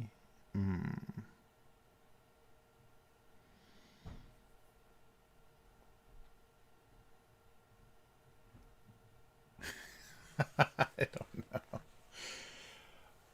Oh, what am I drinking? I'm just drinking Red Bull. Do they have... Yeah, this is the Japanese... Yeah, nothing alcoholic because I might have to drive later. But yeah, just the big... What are these called? Just the aluminum bottles, the big canned bottles. It's funny too because they divide, like you throw away cans and you throw away bottles in two separate things sometimes in Japan. So where does this go? It's a bottle shaped can, but yeah, I don't know. I think bottle like obviously refers to glass, but yeah, it's funny. There's a bottle can. Just Red Bull. Oh man. Yeah, I've started to try to do less, or not able to do as much coffee as I used to. So I'm trying to find some alternative things. And Red Bull with its like huge amount of calories, I'm sure is not a great choice, but that's what I've been doing for now. Extra piece was proof of the existence of multiple cakes. Proved, I think, is better.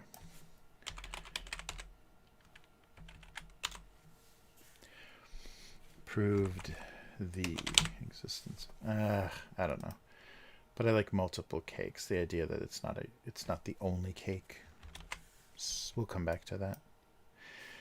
And then breakfast sandwich.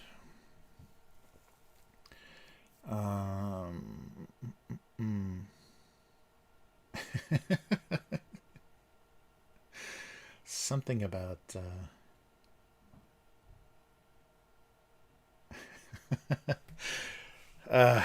something fast food breakfast sandwich. These are getting worse and worse, aren't they?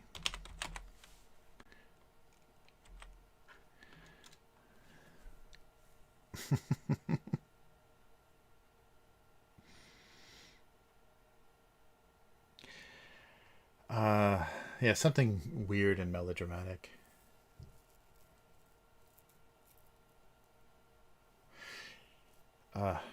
Yeah, that's the thing with the cake. Yeah, that I'm trying to make it just a random extra slice of cake and a whole cake. So there obviously had to be another cake somewhere, or what's left of another cake. And the knife's not talking.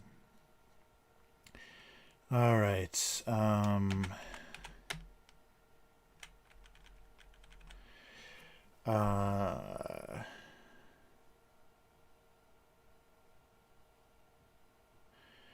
So yeah, I was thinking something kind of melodramatic or something. The limitation came from it being a fast food breakfast sandwich, but I don't know if I can get there. Let's see.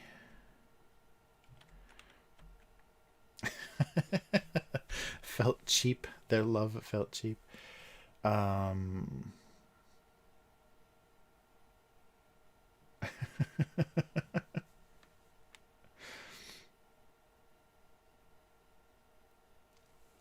Yeah, breakfast served all day. See, there's not enough visually to let you know that specifically what that is.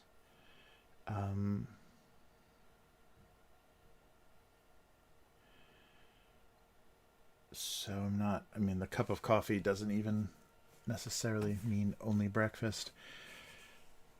Let's see.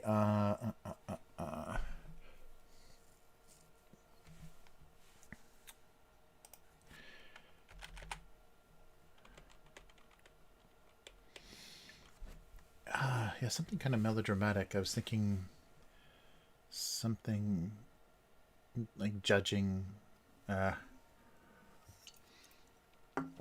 something like that.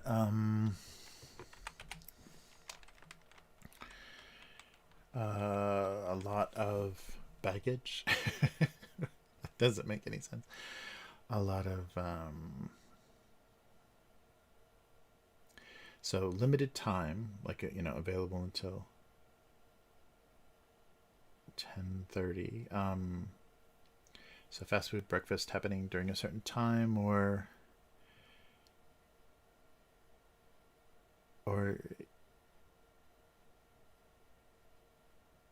at lunchtime. Just felt strange.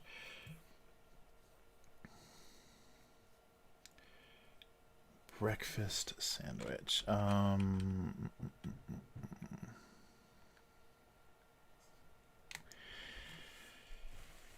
Couldn't get beyond. Oh, nothing in the box. Oh, that's good. Yeah, empty. Right, right. Oh, that's that. That's really good. He couldn't be sure. Yeah, there was actually something inside.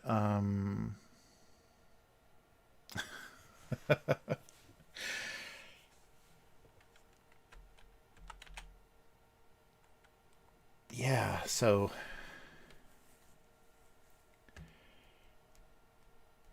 something empty, something.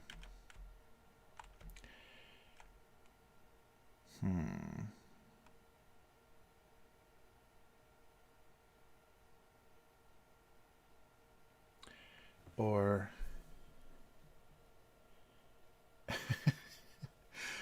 did yeah, it stop being a breakfast sandwich?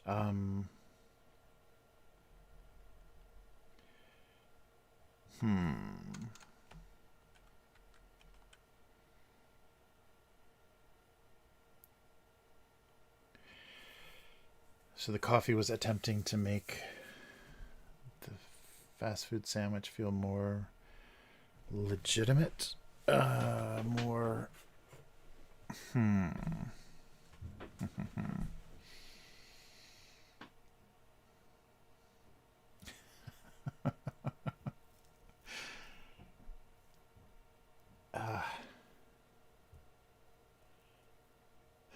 Hey, Burnt Tea, how's it going?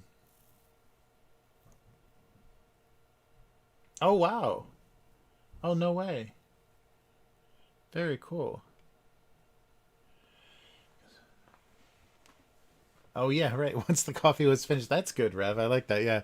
Once the coffee was finished, would the sandwich just become a regular sandwich?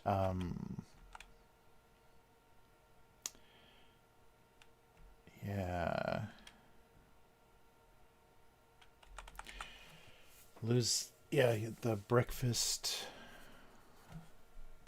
qualified. Wow, very cool. That's a big W. Very cool.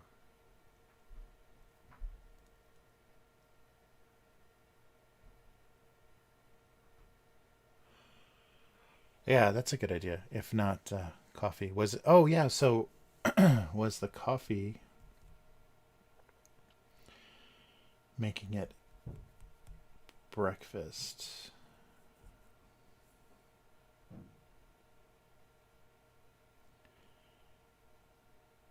Yeah. So without coffee, could they ever feel like a?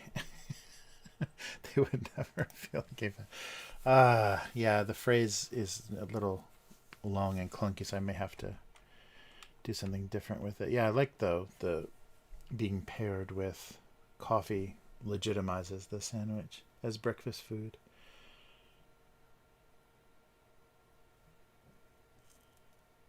Yes, yeah, and the coffee to go versus coffee at home. Yeah, that's true. Wow, very cool. Yeah, so oh yeah, so it being a kind of a mixed relationship or something because of coffee, home brewed coffee. Ah, this is getting huge now though. So home brewed coffee.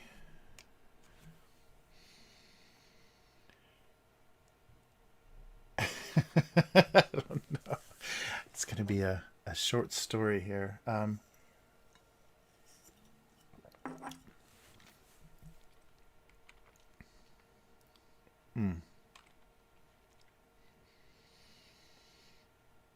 Yeah, was a lot of pressure. Was a homebrewed coffee. Oh, that's good. Yeah, yeah. Without the sandwich, the coffee.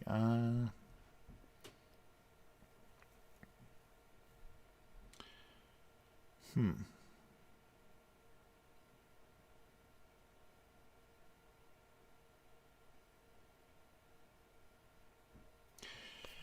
So legitimize the sandwich as breakfast. Um,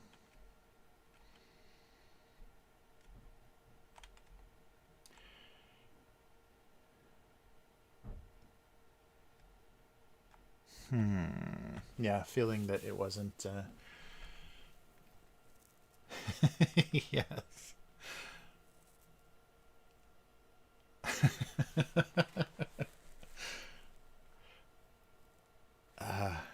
Yeah, they were both coffee. Um,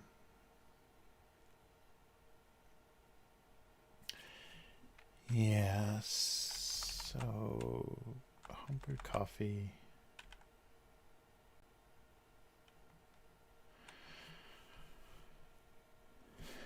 Yeah, something about legitimizing is kind of weird though, like making it feel like breakfast. And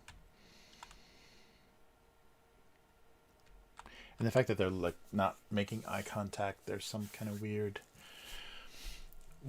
tension. They're both just staring off into space. So the brewed coffee.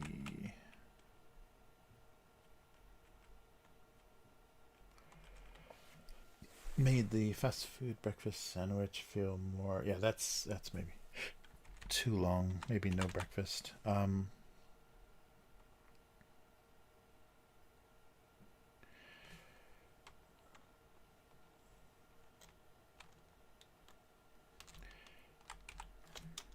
Okay, so I'm trying. Okay, so homebrewed coffee and fast food sandwich tried their best to become breakfast. It's kind of about the legitimacy. Homebrewed coffee and a fast food sandwich tried their best to become breakfast. Yeah, something like that. Damn, I just lost my. Yeah, there's gotta be a wire hanging, like a cable hanging loose. Maybe the because I think the HDMI it's got a weird shape to it, so I think it got loosened on the back of my computer. That's close. Homebrewed coffee and a fast food sandwich tried their best to become breakfast.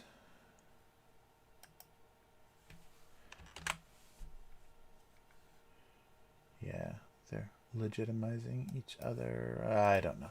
And the extra piece. Okay. Oh, that's right. This nonsense. All right. Uh, not extra or the lone piece. The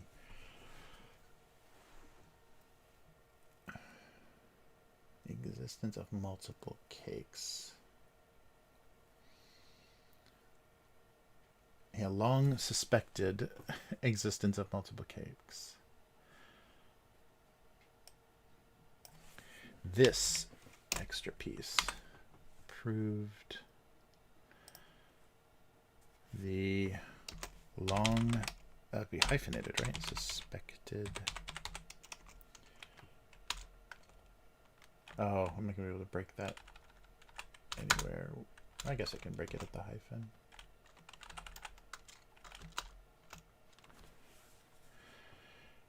doesn't need it though.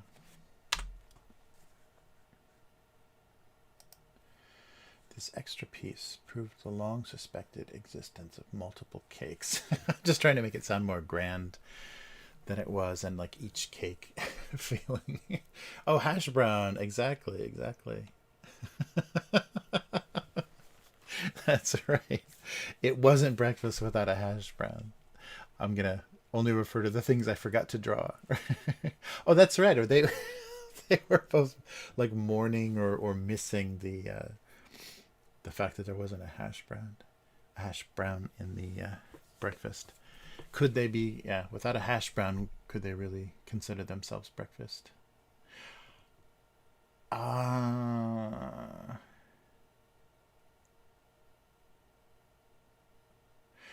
Oh, so I could still work. Yeah, I could still work that in there. So the coffee and fast food sandwich.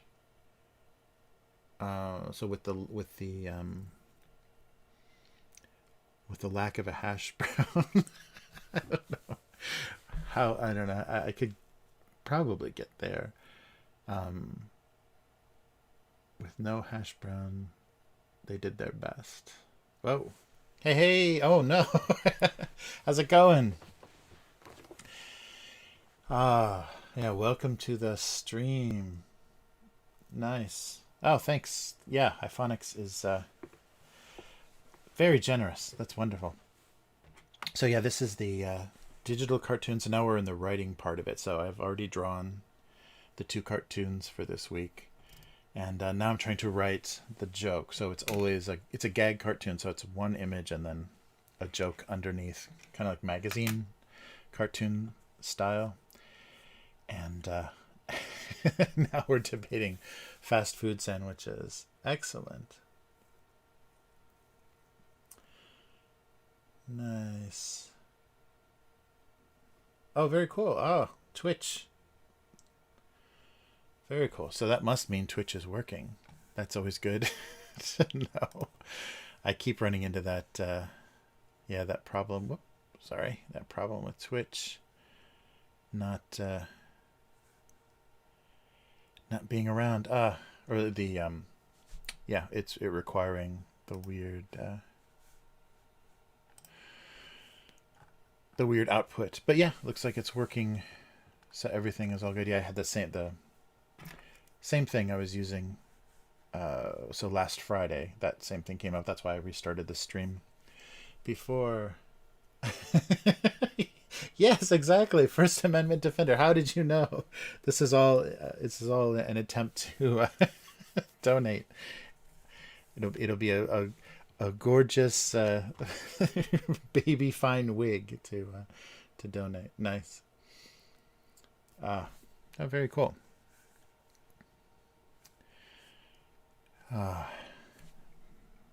So the writing part, and soon the convenience store. I do have something from a convenience store this week, so something to look at. All right. Very cool.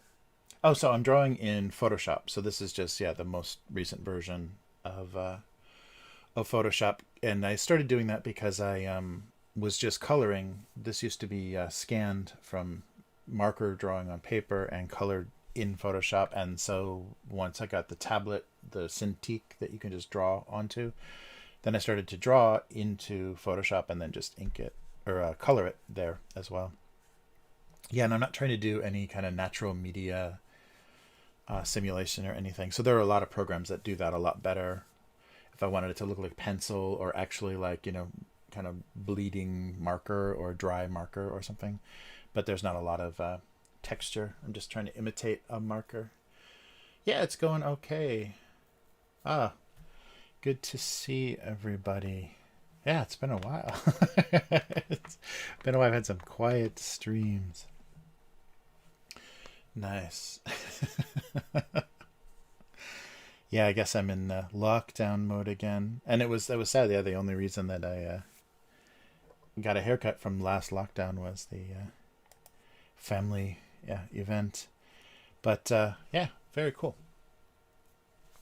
So yeah, just drawing into Photoshop, and this happens every week. So every week I do 2 cartoons, talk a little nonsense, and you look at the comments. So this all of these cartoons exist on gocomics.com/domestic abuse, which is in the text underneath this video, and so these go up there, and then we eat something from a convenience store, usually, if I've had a chance to actually visit one. But yes, yeah, so that's why I go to Japanese convenience stores, because I'm in Japan.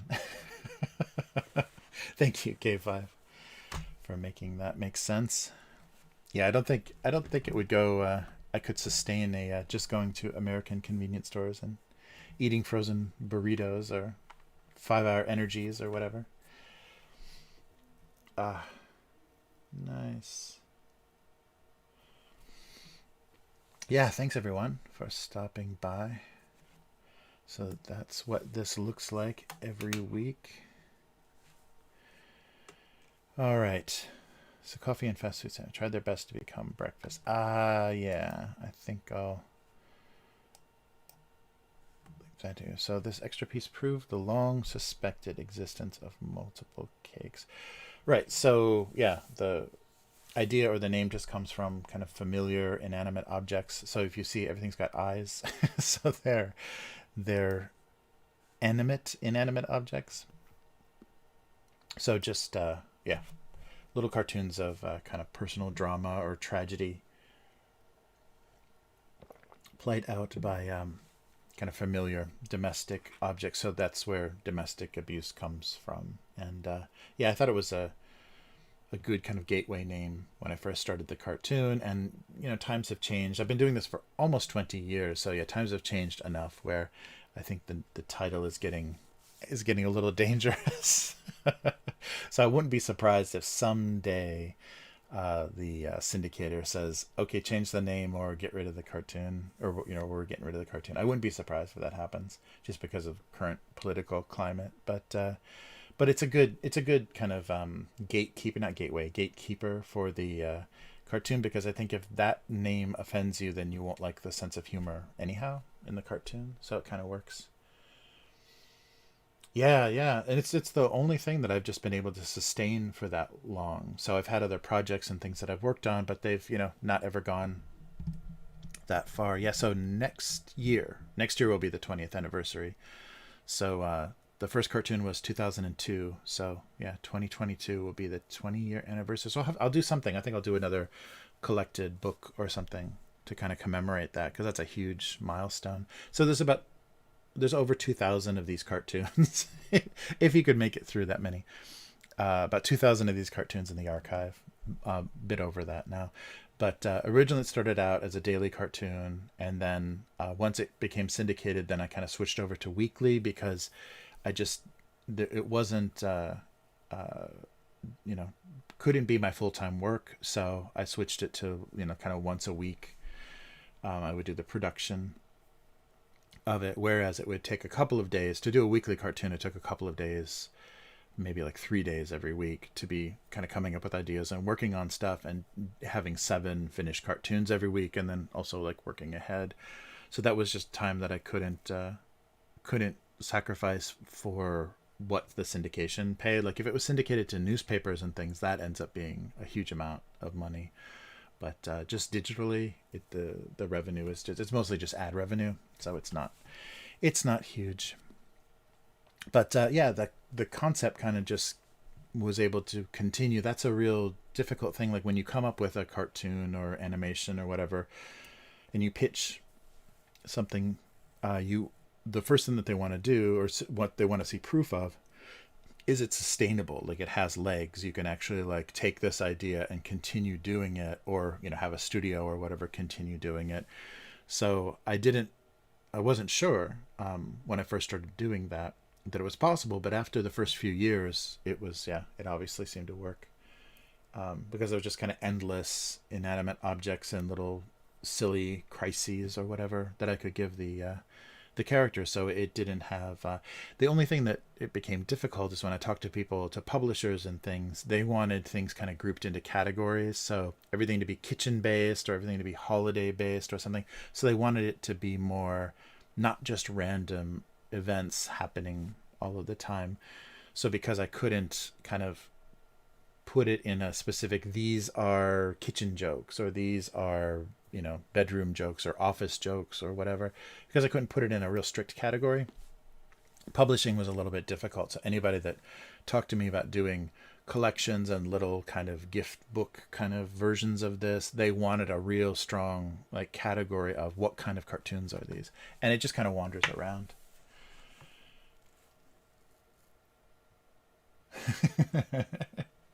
Nice. Yeah, YouTube. Yeah, yeah, yeah. My Twitch is not what it could be, and I'm multi-streaming, so I don't think Twitch likes me so much because I'm just only doing it on one side. Nice. Yeah, everyone take care. It's gonna be late, late where everyone's coming from. So yeah, thanks for stopping by. So usually, yeah, I do this a day later. Yeah, it's usually on Thursdays, so Wednesday night, kind of North American time. But we'll see. This is just a rare Wednesday version. So thanks for stopping by, and I'm usually doing this late as hell. Nice. Well, thanks. Yeah, thanks everybody. Oh, thank you, Landon. Respect your work. Thank you so much. Yeah, very good. But yeah, the Twitch is not as active, so that's it's definitely a thing I need to work on. Very cool.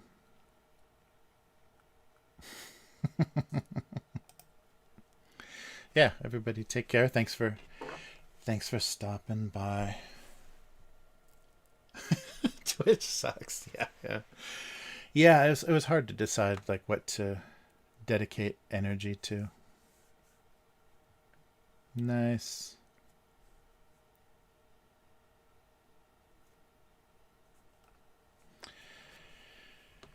Yeah, and after they started announcing their, oh, that's right, because it's Amazon now. That's why Twitch is weird, because yeah, Amazon bought them and thought, hey, we can start a game studio because we have a streaming platform, and they couldn't figure out how to do that. Can't believe how many canceled games the Amazon Game Studio has. All right, homebrewed coffee and a fast food sandwich tried their best to become breakfast. All right, and the extra piece proved the long suspected existence of multiple cakes. This extra piece. I think that works. That works. Nice. Oh, very cool. Yeah, good night everybody that's that's been up way too late. All right, so let's do a quick switch over to I gotta work on my my sounds on my home setup. I should do a little sound intro transition thing like I had before. But let's try it. Okay, so we're gonna switch over to the bigger cam here. If I can just find my cursor, there we go. All right, and give these a try. Okay, so here's this. So my background, whoa, is a big Japanese candy shop now. So this is the part where I get something from a Japanese convenience store and just kind of try it on camera. So sometimes it goes well and sometimes it's horrible. So and I try not to, it's not like a gross out segment, so I try not to do anything too disgusting, and just something that may be okay. So these are mayonnaise flavored, as you can see.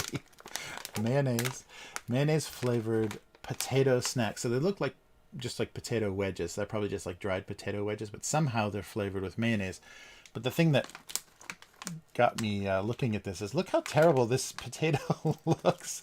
I guess they're trying to make it look natural, but what is all this like black crud on the potato wedge? I think it's trying to look like a natural slice of like a wedge of potato.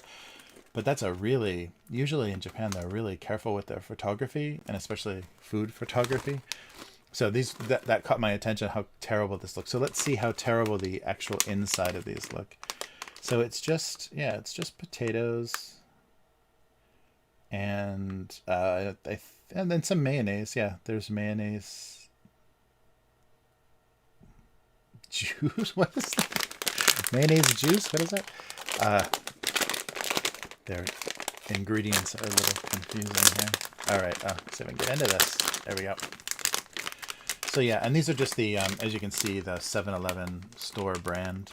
So surprisingly, I guess just to compete, because the store brand will only be in that one particular, branch. So there's like 7-Eleven and Family Mart and a couple of other kind of bigger chains.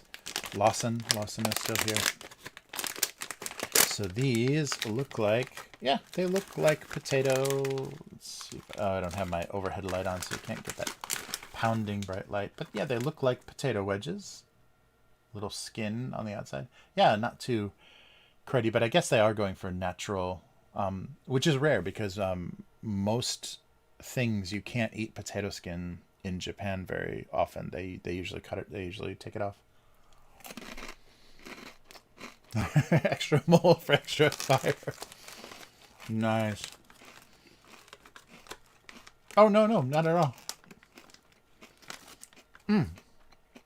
Okay, there's the the mayonnaise is pretty subtle. It's more salty than anything, and they're dried, so they kind of broke up a little bit. It's kind of broken up. You get the mayonnaise at the end because it kind of gets oily and weird at the end. An interesting thing about Japanese mayonnaise is it's different. It's very yellow, so they use much more egg yolk, and they also use a different kind of vinegar. So the vinegar that they use in Japanese mayonnaise gives it a very much richer, different taste. So this is definitely Japanese mayonnaise flavor. It's not like American, so it wouldn't taste like I think in like Northern Europe, in Scandinavia. Oh, there's a big one. Yeah, so it's kind of natural looking. There's a little crud on the on the potato skin, which is rare. But yeah, it definitely tastes like Japanese mayonnaise, that real heavy. So these are a lot less egg whites and more egg yolk, and use heavier flavoring. So it's a different vinegar and there's something else that gives it a very different taste. But yeah, it's okay. I mean, it's very subtle though. It's just kind of an oiliness. Oh wow. But see inside, it kind of looks like a potato inside, but it's really light. There's nothing weird, almost like powdery. So I guess these are maybe like dried potatoes, like weird, because they look like, because of the stuff on the skin, it looks like it was at one time an actual potato, but it's really light and kind of powdery inside, so maybe they've just like dried them out. And I think the mayonnaise is just a powder on the outside. That's why you don't get it until later. Interesting. Yeah, these are okay. They're not super salty, and the mayonnaise flavor isn't overpowering. So if you don't like mayonnaise, it's not gonna bother you very much. Yeah, but that is kind of potato skin. That's weird. I don't know how they got these to be so weirdly light though, because they're light as if like a fried potato chip, but it's a big chunk of potato, so I don't know how they could get it to be so light and not oily. So maybe they did some kind of weird drying process and then fried it or something, like a dehydrated potato wedge, and then they fried it. I don't know. It's very odd, but the consistency is nice. It's really light. It's not heavy. Maybe like the potato sticks and things that they do, but that's definitely, like, I don't think they painted or simulated the skin, so I think it's actually from potato. And that's a real common thing here, is the snacks are actually, include the component parts. Like if they say This is potato or raisin or horseradish or whatever, wasabi. It actually has that. It's not a simulation. Wow. So that is the mayonnaise potato snacks from 7-Eleven. They're straight. Okay, there's like hard bits in there, so that's probably from like the pieces of the skin or whatever. Interesting. Yeah, they taste fine. They're not amazing, and they're very light. They're really light. So they did some. These are somehow dehydrated in a really weird way, because you don't have any of that. You know, like a thicker sliced potato chip, like a kettle chip or whatever they call those. Those can be really heavy and really oily, and this is super, super light, and it's a big, thick piece of potato. Very odd. But yeah, not super mayonnaise. And a lot of times that's the case too. If things are flavored, like they say it's like a popular flavor is like a consomme flavor, which is like a bouillon, kind of chicken-based bouillon flavor, like the soup. The flavoring isn't super overpowering. It's pretty light. Weird. I had no idea what to expect from those, but they are very strange. Oh, yeah. It's hard to tell because it feels like the structure of them, it looks pretty natural, like a slice of potato, because, you know, one side has the a very natural looking skin texture, but they do something strange though, because they're way too light to be like fried potato. But yeah, Japan doesn't over process stuff as much here, even for like, you know, cheap snacks and stuff. That's interesting. Yeah. Well, let's get back and see if we can actually finish something here. So that was the that was the convenience store segment. Sometimes they're better than other times. So yeah, that's just a kind of very, very normal snack. And the sad thing is, if you find something here that you really like and you want to buy it regularly, a lot of times they just disappear. So you can't rely on things being like a permanent flavor or a permanent choice. The companies and things like change over things really fast. So maybe some of the things that I've showed you, unless they're like one of those long existing kind of kids standards, like the candy cigarettes or something, unless it's like been around for 50 years, a lot of newer flavors and things they tried, they just go away. And it's really unreliable to find something consistently. And I think the Japanese kind of customer,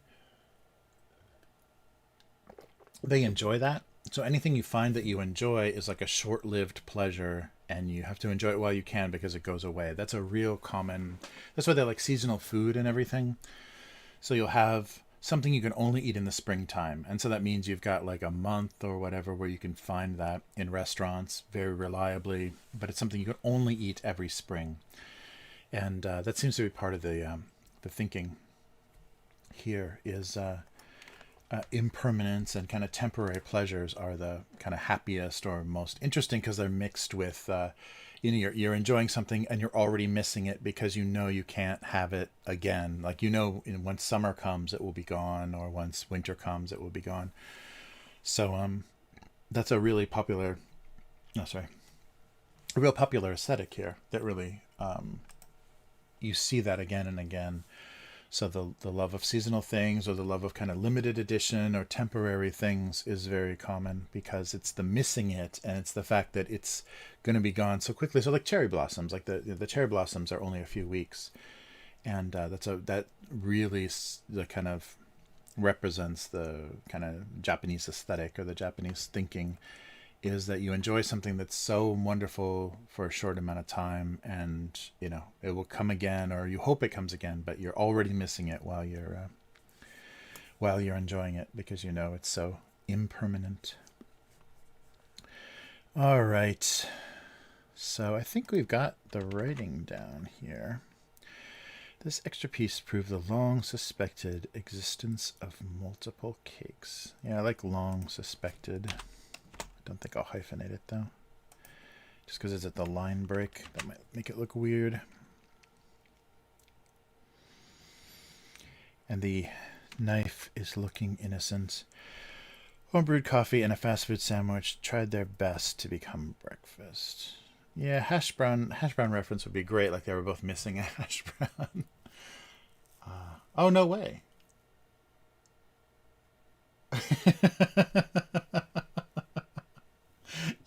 Nice. You're gonna be near Twitch headquarters. Yes, please, please, Joe. Let them. Tell them I will wear a very low cut top if they would actually boost my stream on Twitch.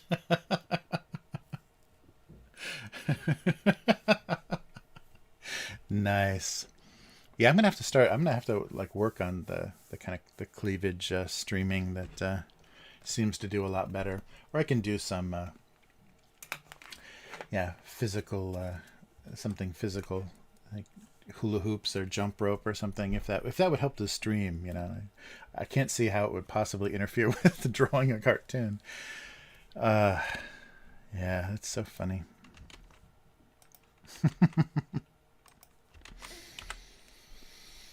It's very odd. I mean, like there's so many. You just see that again and again, like the success that a lot of digital or technology or internet-based companies have. Their success is actually not based on what they're representing themselves as. It's how people have decided they're going to use that platform or use that technology, and so it becomes very dishonest very fast. Like how they're representing themselves, what they say, they want on their platform. Just like YouTube and Twitch, and they all have their little terms of service and everything, and it's all complete bullshit because the stuff that does well is either like riding the line or is in this weird gray area that they are violating terms of service all the time, but it's popular enough that they're just like, it's okay. Yeah. And terms of service just seem to be that thing that they want to have so that they can do whatever they want to you. It's like selectively enforced, kind of stuff, because they know what's really bringing in viewers, or what really really is the main purpose, or the main use of platforms. Yeah, it's very strange. But that's existed, I think, since the beginning of the internet. I think America Online was the best example of that. Like, what people were doing on America Online was not anything that they ever would represent in their advertising or to shareholders or anything. It was, pretty funky. Oh, long theorized is good. Yeah, I like that. It makes it more like it was like a scientific. The extra piece proved, yeah, long theorized. Yeah, and that makes it more scientific as opposed to like, you know, procedural crime drama. Uh, that's right. Thank you. Go to or G to G. Yeah, yeah. That's exactly it. Yeah, YouTube just shits on everybody, treats them like crap, and it just can't wait to get them out the door to get the actual corporate channels in here. Yeah, yeah, yeah. It's really funny.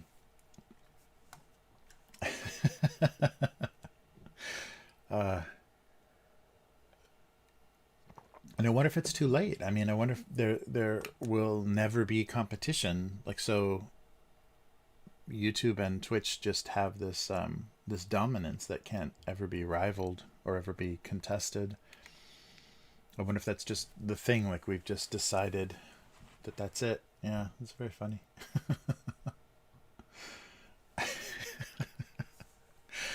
Oh man, hot tub streaming. Why didn't I think of that sooner? I just need to waterproof everything, all of my gear. Hot tub. That's, yeah, that's insane. All right. Yeah, I'll have to just start doing that. Just have my IRL Japanese hot spring streams. You just sit and watch me soak with like a wet towel on my head. Uh, that's crazy. Yeah, that's. I guess you could do, because you can do private. Like, you can reserve. There's like hotels and different locations where you can have a private Japanese bath. So there you could live stream, but yeah, most of them are shared, shared hot springs. So yeah, there's no way you could record anything. Yeah, I saw a yeah, last week, like before, yeah, since last week, since my last stream, I saw a girl, and I couldn't tell if she was Korean or Japanese. Her English was that weird. She didn't have a real heavy Japanese accent in her English, but she was speaking English to her phone. So I think she was on Instagram, or I don't think they use Facebook. So I think Instagram's the big platform here. So she was just like live streaming on Instagram and just talking to her phone. And we were on like a 20-minute train ride, and she just talked the whole time, and to herself. And it's really weird because Japanese trains are very silent unless like people are drunk, or there's like a bunch of like, a group of chatty old ladies.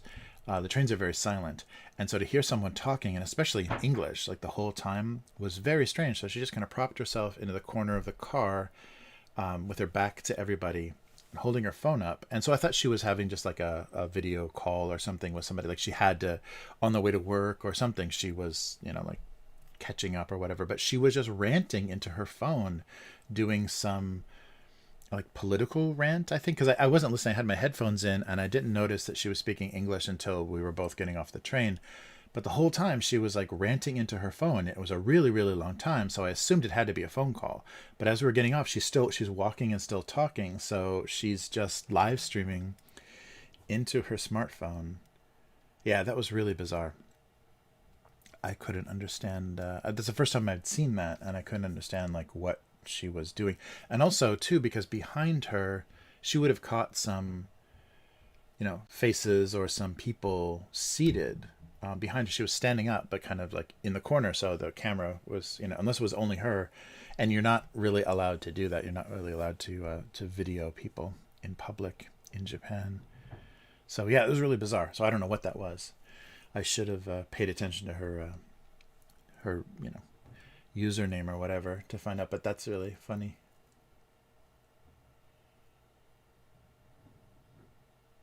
Yeah, yeah. Yeah, it's very interesting. Yeah, their ad thing. They finally figured out their. Because I remember early on, the ads on YouTube were so horrible. Well, even internationally, guys. I think they figured out maybe their American game much sooner than they did their Japanese or international. So maybe they just couldn't get the advertisers or weren't working so hard. But the ads, early YouTube ads from Japan were really bizarre because they didn't have enough data, so they weren't sure even what language you were speaking. Like if you had an account that was like on a Japanese IP address, they were sending me German ads, Chinese ads, Korean ads, Japanese ads. It was like all this like random. So maybe whoever they could get, non-American companies to advertise, it was just like their international booking. But that's really, really wasted ad revenue or ad money from those companies if they're just throwing it at people that they don't even know what language they speak. That was very bizarre. But a real weird, yeah, really weird ads. A lot of like strange technology, and a lot of not even like digital technology, like a lot of like excavating equipment and like really weird random construction things. And the early advertisements were so bizarre. It was just whoever had some money to throw around, I guess. That's funny.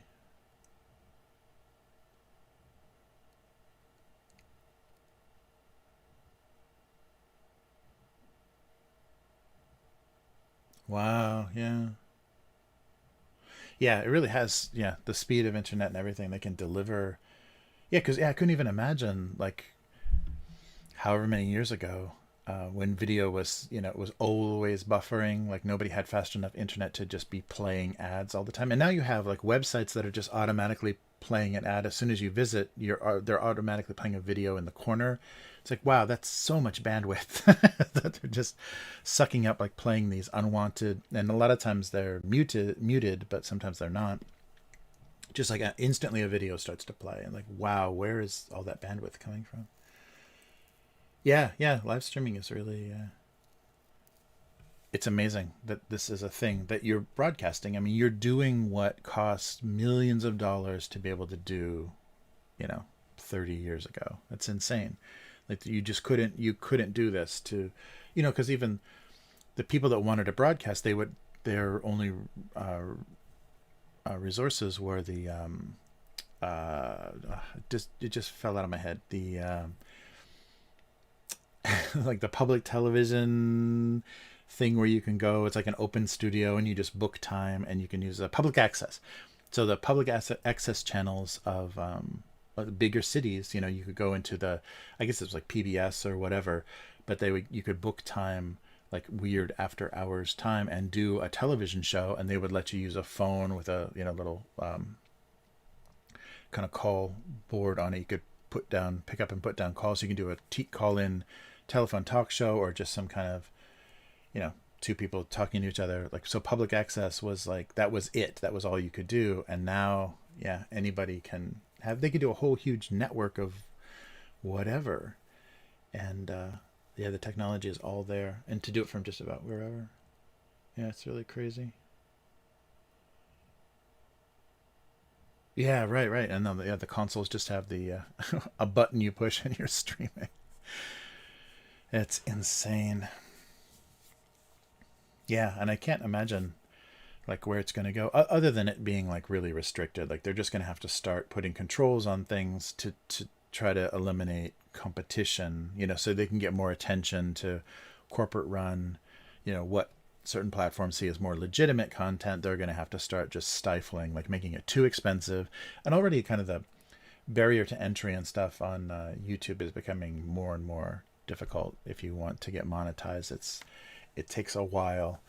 So they're not going to, I mean, yeah, this YouTube is, I don't know if I'll ever get monetized on this Abuse Cartoons channel. And I've been doing this forever. I've been doing this for solid weekly for a couple of years, live streaming directly to it. And it's just like, it's just not enough. And you have to like really dedicate, cause so weekly content isn't enough to get, any sort of attention. So you have to, so who has that ability to have a full-time job and start doing streaming or whatever enough that you can actually, start generating enough revenue to even think about it? Hey, Bubbles. Bubbles and Ricky, thanks. Someone else has said that. Someone else has said that on the stream. Oh, thanks. Thanks, I appreciate it. Thanks for the subscribe. Or the potential, the possibility of. Yeah, so it's really funny. We'll have to see where it goes, and who gets eliminated. Like, what voices or what, types of interest or whatever just get completely eliminated from, because it already sounds like, I don't know how far it's continued, but like YouTube was trying to choke political speech for a while. And so people were just having channels, disappear where they were all, it was just all political content. So who knows? And it's always changing, like what's decided to be unfit or not. Or that's the thing that they're using now is advertiser friendly. So if you're doing something that they don't consider advertiser friendly, which what in the world is that? Like, the range of what that is pretty crazy, because we don't even know what advertisers they're talking about. Like, anything could be advertiser friendly depending on the weird companies that want to, advertise. If you have a bunch of like indie record labels and, crazy, there's like so many people that could want promotion that would fit many, many kinds of content. But if you're just talking about what Anheuser-Busch and, I don't know, this big American companies, yeah, I guess there's limits. It's really weird. That's funny, yeah. Very funny. Yeah, right. Yeah, there's just not enough time. Oh, it's crazy. All right. But yeah, I think that works for those cartoons. Very cool. So yeah, there wasn't anything else. Yeah, I didn't want to go. Yeah, Children's Day isn't that fascinating a holiday here, so there wasn't much to talk about with that, but it is still Children's Day. And in any other country, just having a generally thing called Children's Day might seem a little weird and creepy, but they have like Appreciation for Just About Everybody Day. You know what though? I don't think they have like a Secretary's Day or those kinds of things here. I mean, those aren't national holidays; those are just like greeting card company holidays in the U.S. But I don't think they have those kind of appreciate your underlings kind of day, which is funny because you're only supposed to appreciate your superiors in Japan. All right.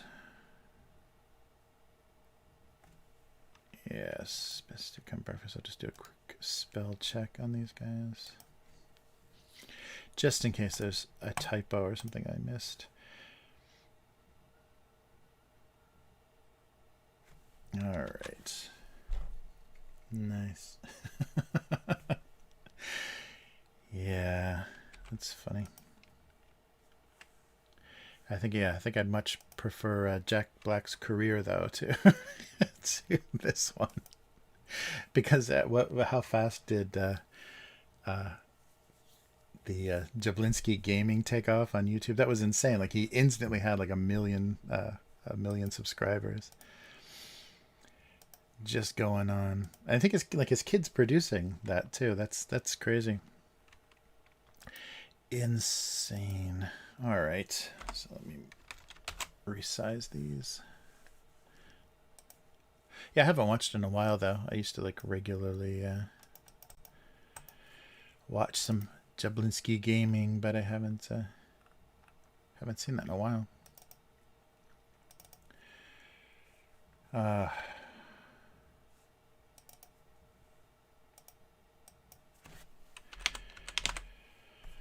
So here's the exciting part where I resize the cartoons for uploading. All right. Luckily, you don't have to watch all the settings and everything. All right. Go. Cool. Oh, really? Oh, that's interesting. Yeah. Yeah, that's right. I just saw the last update I saw was the like superhero themed vaccine whatever vaccine rant or whatever it was.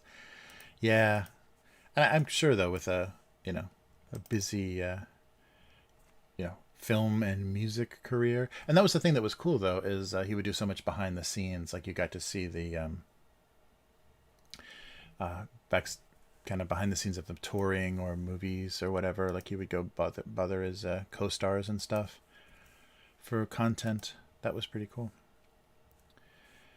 But yeah, I don't know.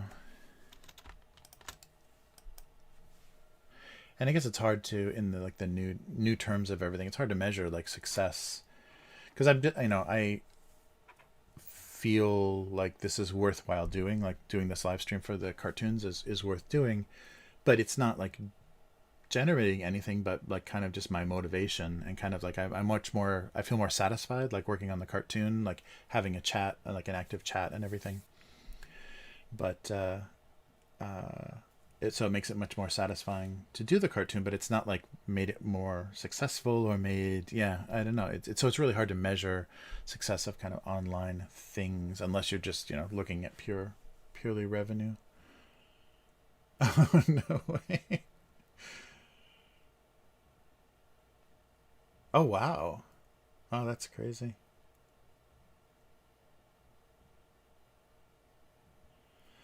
Wow.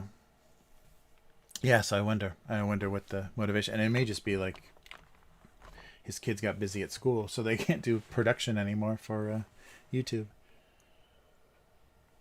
That's the thing that sucks is like a lot of stuff online, like people do like plugins for WordPress, or back in the day when they developed was like shareware and stuff, where people would develop little pieces of software or now apps or whatever, and a lot of times they're like computer science students or whatever, and they have the free time while they're students and they can kind of devote themselves to personal projects, And then once they get into the real world or their full-time job, they just drop that kind of stuff, or get married and have kids or whatever.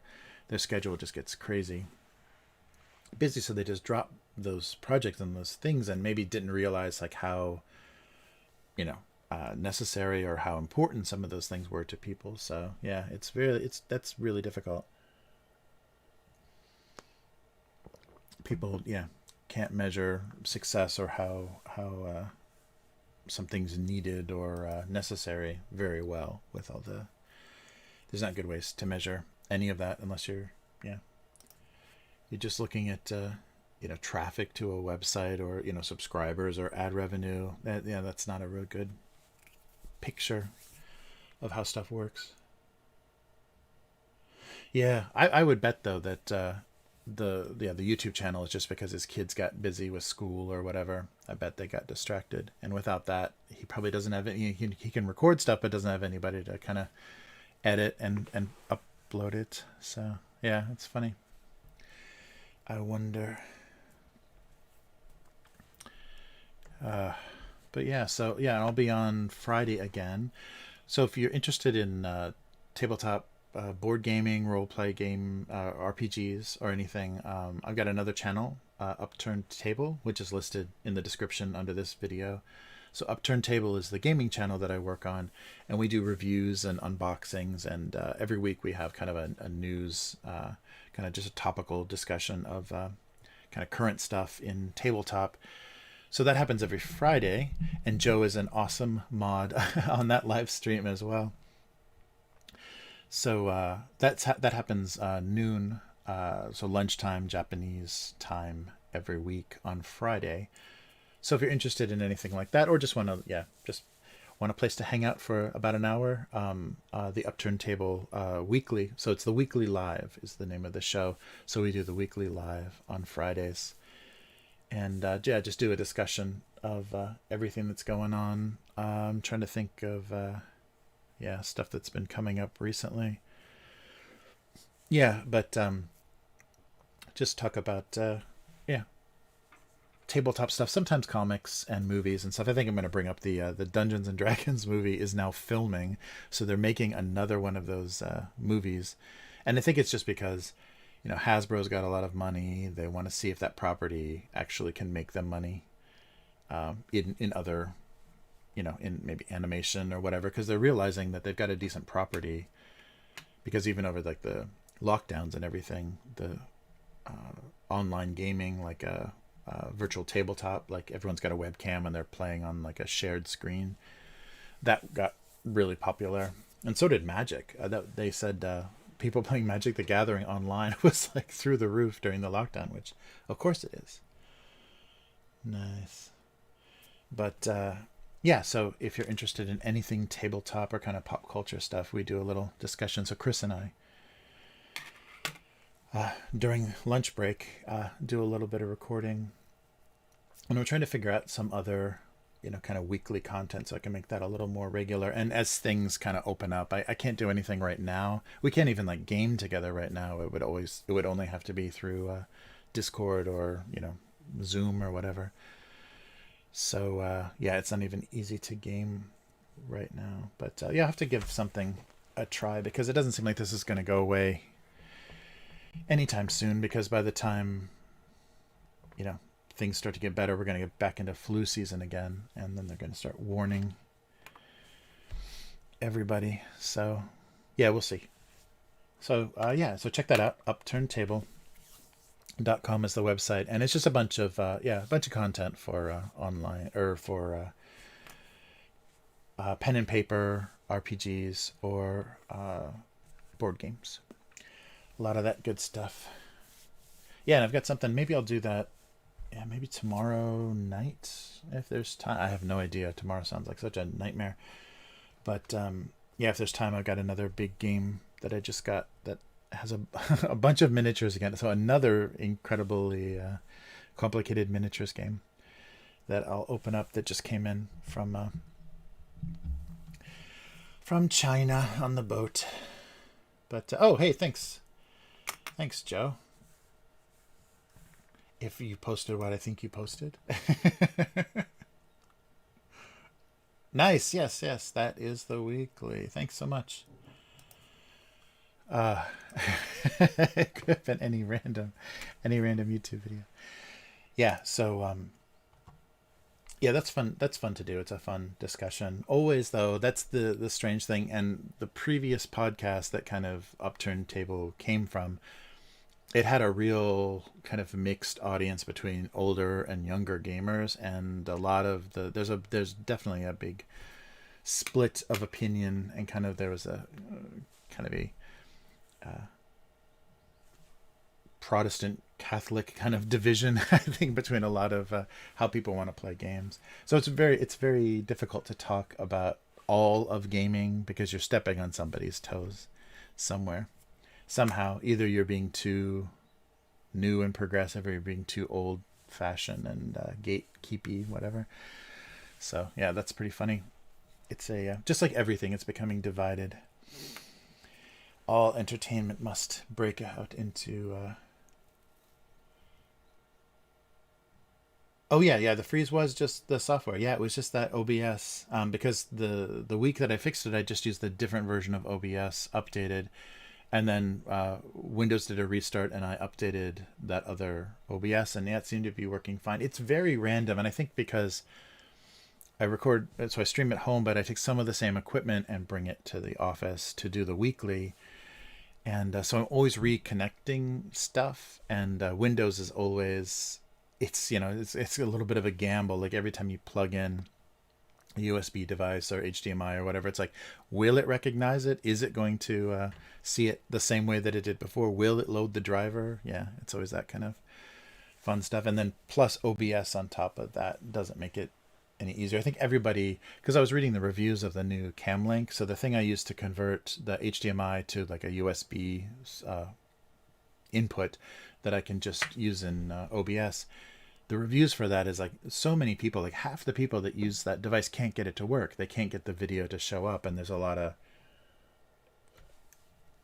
kind of screwing around to try to make sure that it works every time. But because it's Windows, it's just like, yeah, it's always kind of a crapshoot. So just because of how like the order in which drivers load and everything is so important in Windows. So if you've loaded something that's going to conflict before, then it won't deal with it. We had a lot of that. Anytime we've tried to do something online, you always have that. Like if your webcam, if there's something else open that's already tried to take control of your webcam, and you open something else, it's not found. Like there's no camera found, there's no microphone found. So you're always kind of screwing around with that with Windows. So it's always yeah. So it just didn't seem to be hardware based. It was just OBS recognizing. So a driver thing. So there was a Windows update, and then I updated OBS and got the better results.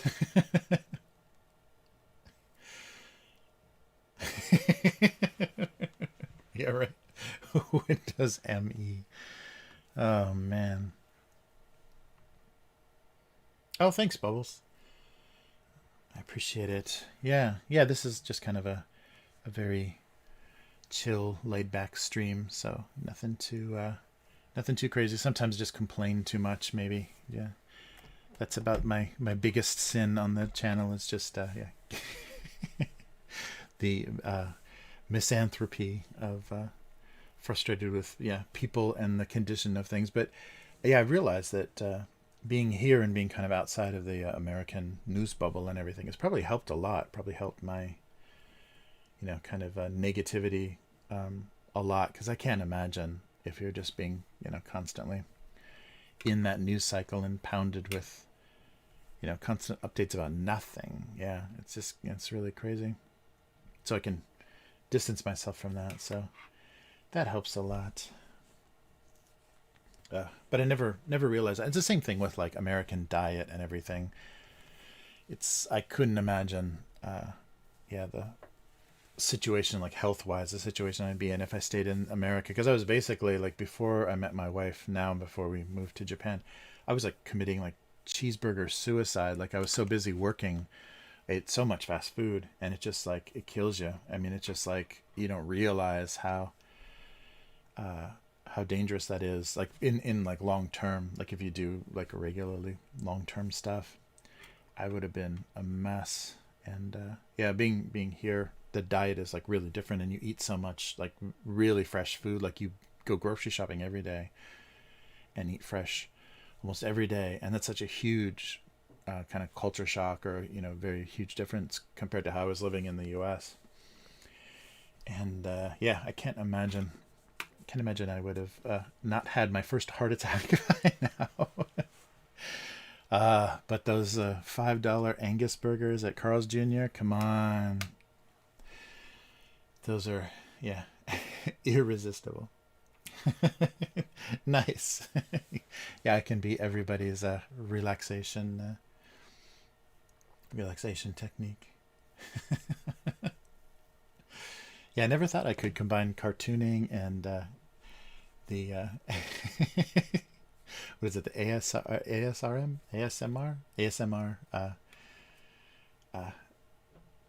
yeah, those two genres together.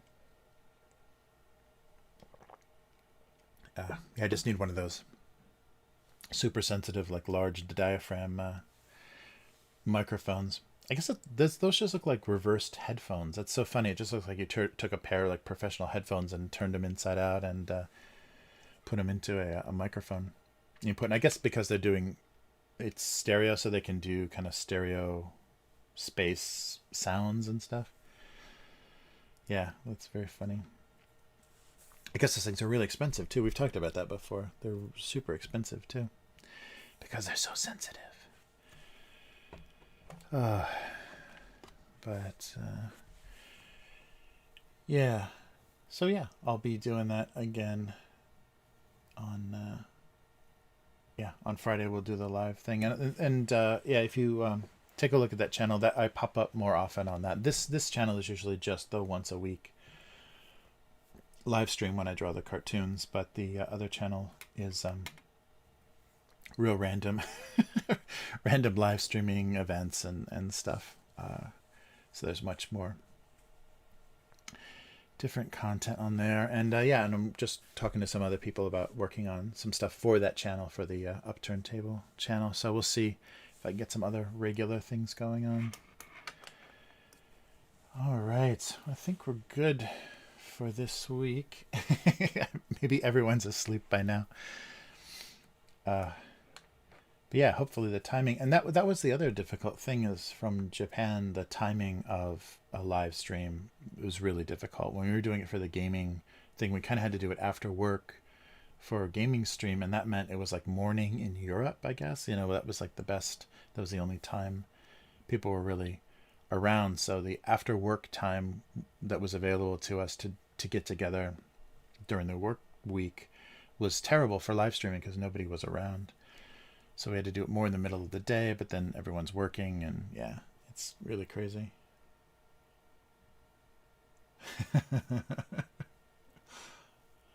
Oh, nice. Yeah, they got some really big burgers. Yeah, that's something you cannot get here at all, is those giant burgers. Yeah, yeah, there was a lot. I was surprised how much like hamburger culture there was in LA. I guess because of the like Los Angeles has the car culture, like everyone drives, so the drive-in like restaurants and stuff. I guess that like starting in the 50s that became a thing. So of course they would have a lot of hamburger culture, but they've got so many amazing hamburger places in Los Angeles.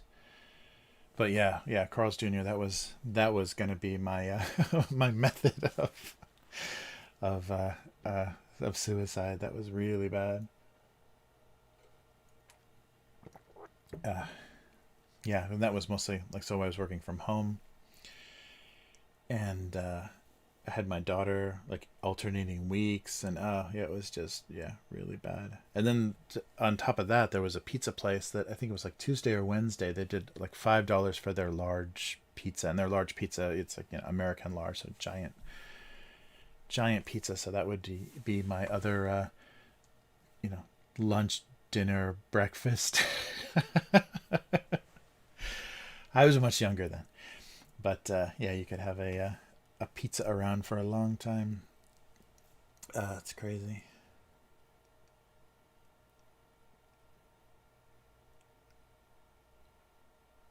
Wow, 8 inch, yeah, 8 or 10 inch burger. Yeah, yeah. What was that place? There was like a surf themed burger place in LA that would, yeah, they would like they're kind of thin, but they pounded out the patty to a huge diameter, and so that was on a really huge bun. But yeah, I can't remember. It was I don't think the name had anything connected to surfing, but they always just had video monitors playing surf videos inside. But they had huge burgers, and I think some like like Hawaiian or whatever different themed burgers, but those were really huge. But yeah, Apple Pan I would recommend if you're in LA or near LA. My favorite hamburger places, and I don't even know where that is. I think it's close to downtown. I don't know anymore. But yeah, a really old, and it's one of those places where it's popular enough that people would just kind of stand. It's like only got counter seating. People just kind of stand behind you, like at like ramen shops in Japan, waiting for you to finish. But yeah, those are good.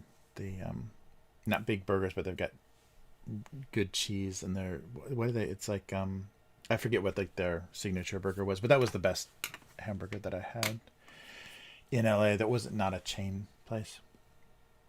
Nice. Yeah. Well, thanks, Joe. Thanks for hanging out. I appreciate it. I could talk hamburgers all day. But yeah, everybody take care, and thanks for the raid. It was nice to see some new people pop up in chat. So always appreciated. And yeah, feel free to subscribe and see what we're doing every week here. It's just about the nice. Oh yeah, so thanks for the follow. Oh, very cool. So GPJ's followed, and yeah, it says it didn't. I didn't get a notification, but rated and then followed on Twitch. So thanks for the follow on Twitch. Sorry if I missed the pop up. I don't. Oh, actually, I didn't have my sound on. That's probably part of it. But yeah. So everyone, take care. Oh, Five Guys. Oh, nice.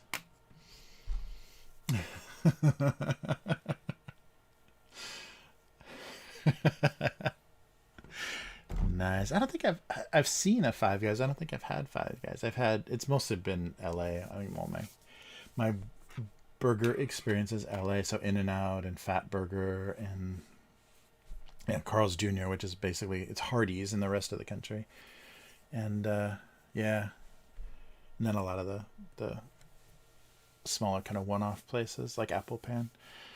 All right, so everybody take care.